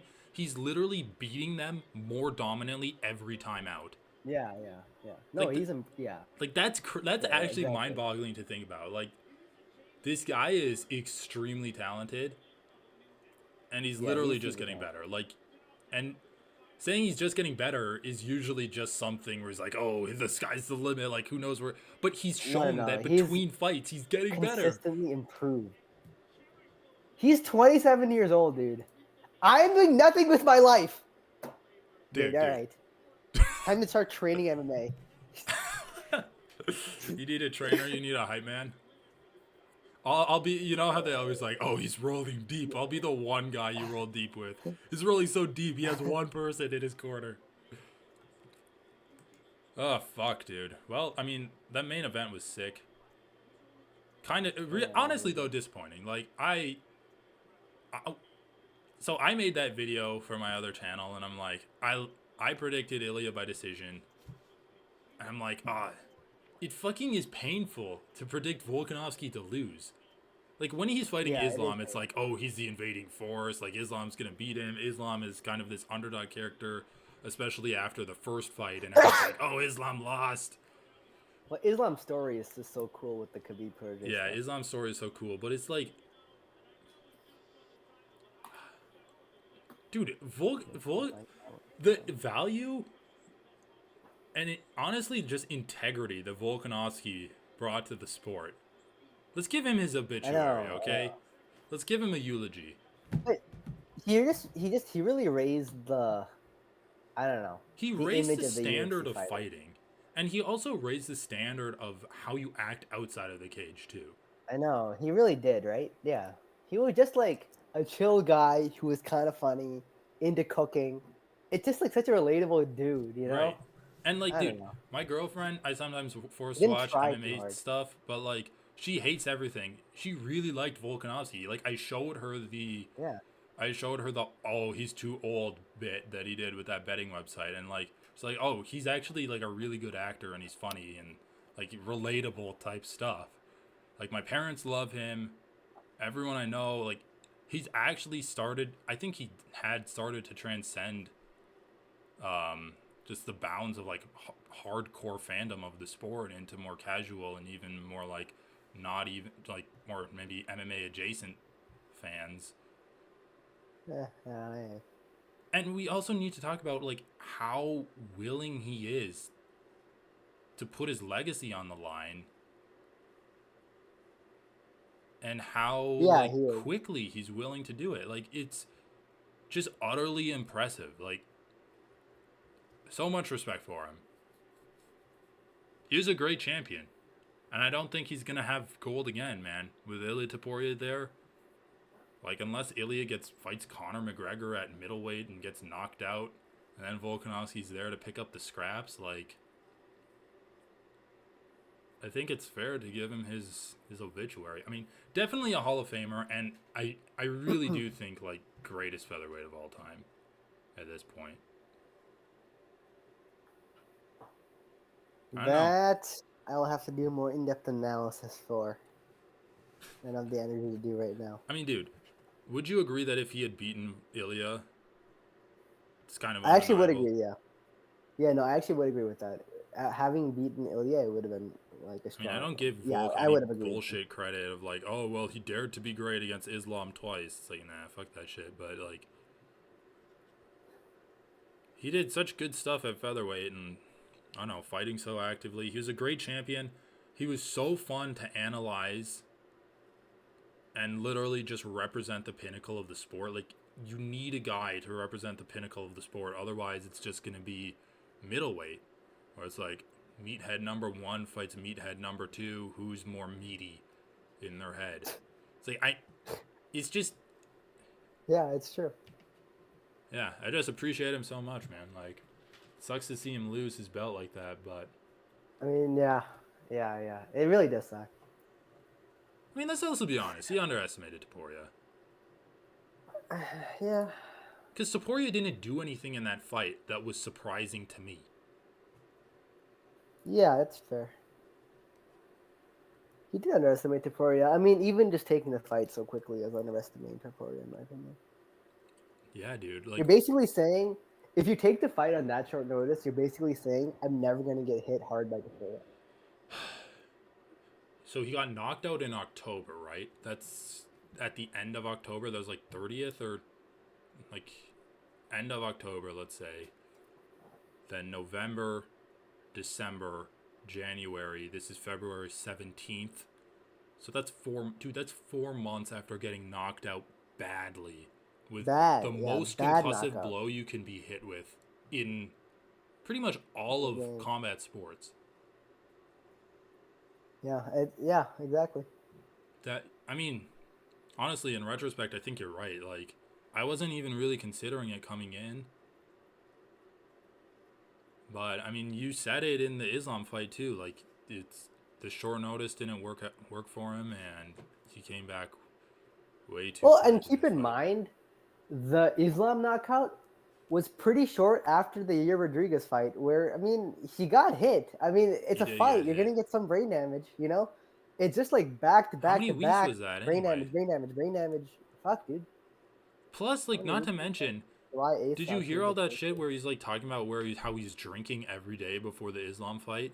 Like, if you are in a fight against Yair Rodriguez, even if you're, like, fucking him up, he got punched in that fight. He got kicked in the head. He headbutted Yair, even though he got the better end of it. That still can concuss you. And then you're adding the stress of having a newborn child, surgery on your hand, and drinking every day on top of that brain damage. Jesus, then you get concussed. Yeah, concussed with a head kick, and then about like 10 other mini concussions when Islam was hammer fisting him. And then you come back 4 months later, like... No, I mean, this fight schedule is actually crazy. Last February, lost to Islam. Then he fights 4 fights. He's fought 4 fights in the last year. February to February year. Yeah. 12 months. Yeah, 4 fights in the last... Yeah, I mean, yeah. I know, dude. It's crazy. It's crazy. It's just like too much compounding brain damage. You know, it's not even about just getting knocked out. You need to take time off. You have to let your brain recover. Yeah, and like, again, it ultimately wouldn't change my prediction because I wasn't factoring in like the brain damage or his age into it. But I do think he would have put up a better fight. Yeah, I think he would have put up a much better fight. I think you have to say that short notice return affected him. By the way, dude, that shot of Merab going like this with Henry Cejudo's legs or head in his crotch, going like, ah, and then fucking Zuckerberg clapping like an imbecile has to be like shot of the year, like surreal shot of the year for me. I think, what was it? When did Tony Ferguson get knocked out by Chandler? 2022? That was like the last. Bro, that was 2022, dude. Okay, what am I doing with my life? I know. What am I doing with my life? Well, dude, but that was the last surreal moment. That was the last like takes the cake surreal moment where it's just like Tony's lifeless rubbery body lying completely ragdolled on the canvas while Chandler's doing flip after flip. Like that was just like a moment of time where I had an out of body experience where I saw myself looking at this. I'm like, What the fuck is What's going going on on? here? Like this is a little fucked up right now. And then Marab with like just jamming Cejudo's head between his crotch with Zuckerberg. Creepy, dude. Creepy shit. Dude, I don't know, man. All right. Well, Volk, I don't know. I mean, I don't know if they'll give him an. Do you think they'll give him an immediate rematch if he wants it? I think so. I think they will. Dude, they've been doing it a Alright, lot. well, let's wrap this up. But I do want to talk about like Volkanovski. I think should retire or fight for the belt. I don't think he should do anything else unless he wants to fight Conor McGregor at like 160 pounds or something, some crazy fight like that. Ilia Topuria didn't really get damaged this fight. He could fight at UFC 300, but like most likely they're gonna put him in a Spain event for his first title defense. He said that he wants to fight I Conor don't know McGregor. about that, dude. When was the last time they went to Spain? I know Ilya wants that, but Well, they've I don't know how never gone to doable that Spain. is. So They've- okay, how doable is that? I mean, I know Ilya wants that, but Well, I we don't know if how it's gonna happen. doable it is, but like Ilias has said that Dana White is like, we're gonna make it happen. Just keep winning, and we're gonna make it happen. So, like, obviously that's Alright. a meaningless statement, but either way, like location aside, who the fuck is he gonna fight next? There's no one at featherweight. There's no one I at mean, dude, lightweight. is this Max Holloway, dude? Let's fight Max Holloway. Max Holloway's not a featherweight anymore. He moved up to fight Justin Gaethje. I mean, can he not go? Is it not reversible? Well, if he beats Did he Justin move up Gaethje, permanently? he's gonna fight for the belt. If he loses, First why of all, would they have him fight for the featherweight belt? First of all, he's not gonna be Justin Gaethje, and second of all, Okay, Jesus Christ. I don't know. It's just a scheduled fight. We don't know what's gonna happen, right? It doesn't make it permanent. No, yeah, I know it doesn't make it permanent, but like, he's either gonna win and continue at lightweight, or lose, maybe come back down to Or featherweight. win the belt at lightweight, double champ for featherweight. That's possible. I don't Nothing know. is possible. If I'm Max If Holloway, we're just okay, but just spitballing, think about it. anything's Like, possible. if I'm Max Holloway and I beat Justin Gaethje at lightweight, why the fuck would I move back down to featherweight? I beat Justin Double champ, Gaethje. baby. He's one of the bigger lightweights in the division. Double champ.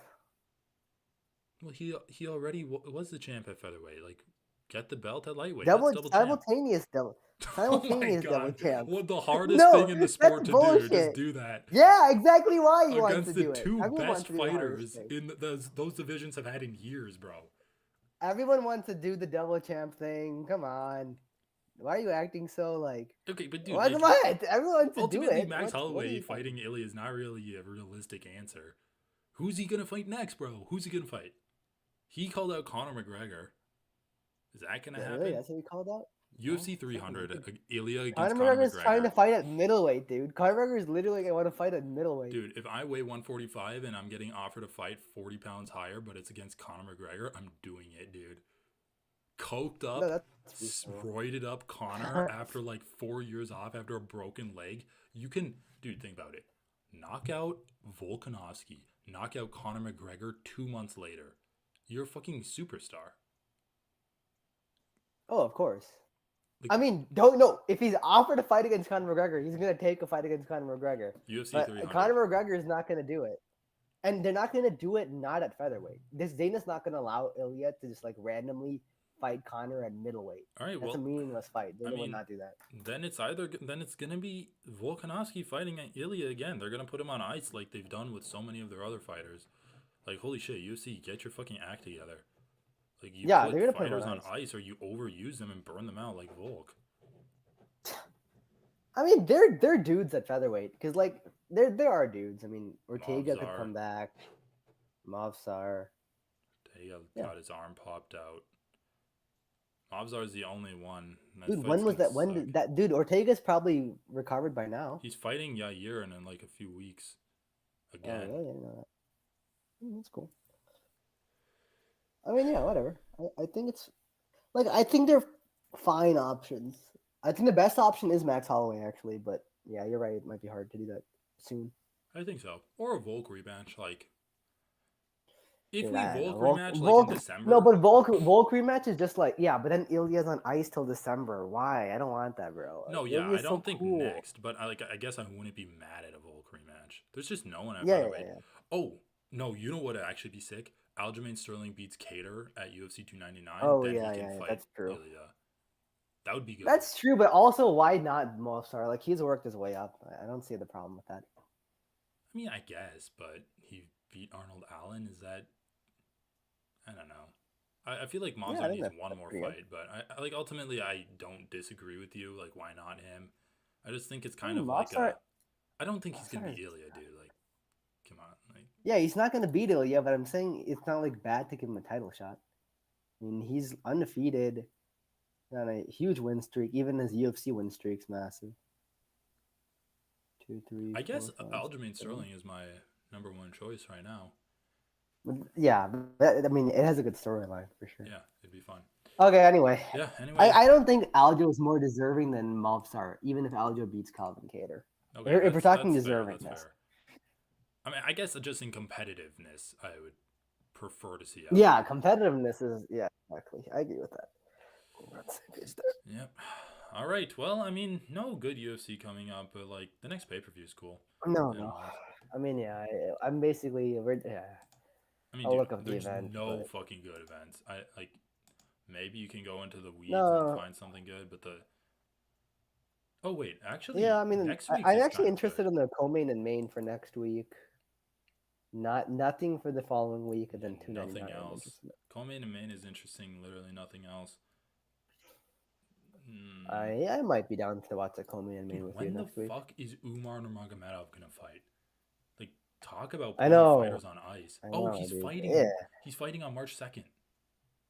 Oh wow, Oh, that's that good. came out of nowhere. He's fighting a 17-1 guy that doesn't even have a picture on the UFC's page. Beksat Nice. Al Makan. Of course he is, dude. Yeah, of course. Can't even get him someone ranked. All right. That's Well, anyway, crazy. ultimately, like, I think the main and co-main event kind of saved the fight. Like, I know we were kind of shitting on the co-main, but it was pretty fun for what it was. That's fine. It's fine. Whatever. Yeah. Okay. Anyway, I'm All gonna right, go head out. let's call it. Talk to you later. See ya.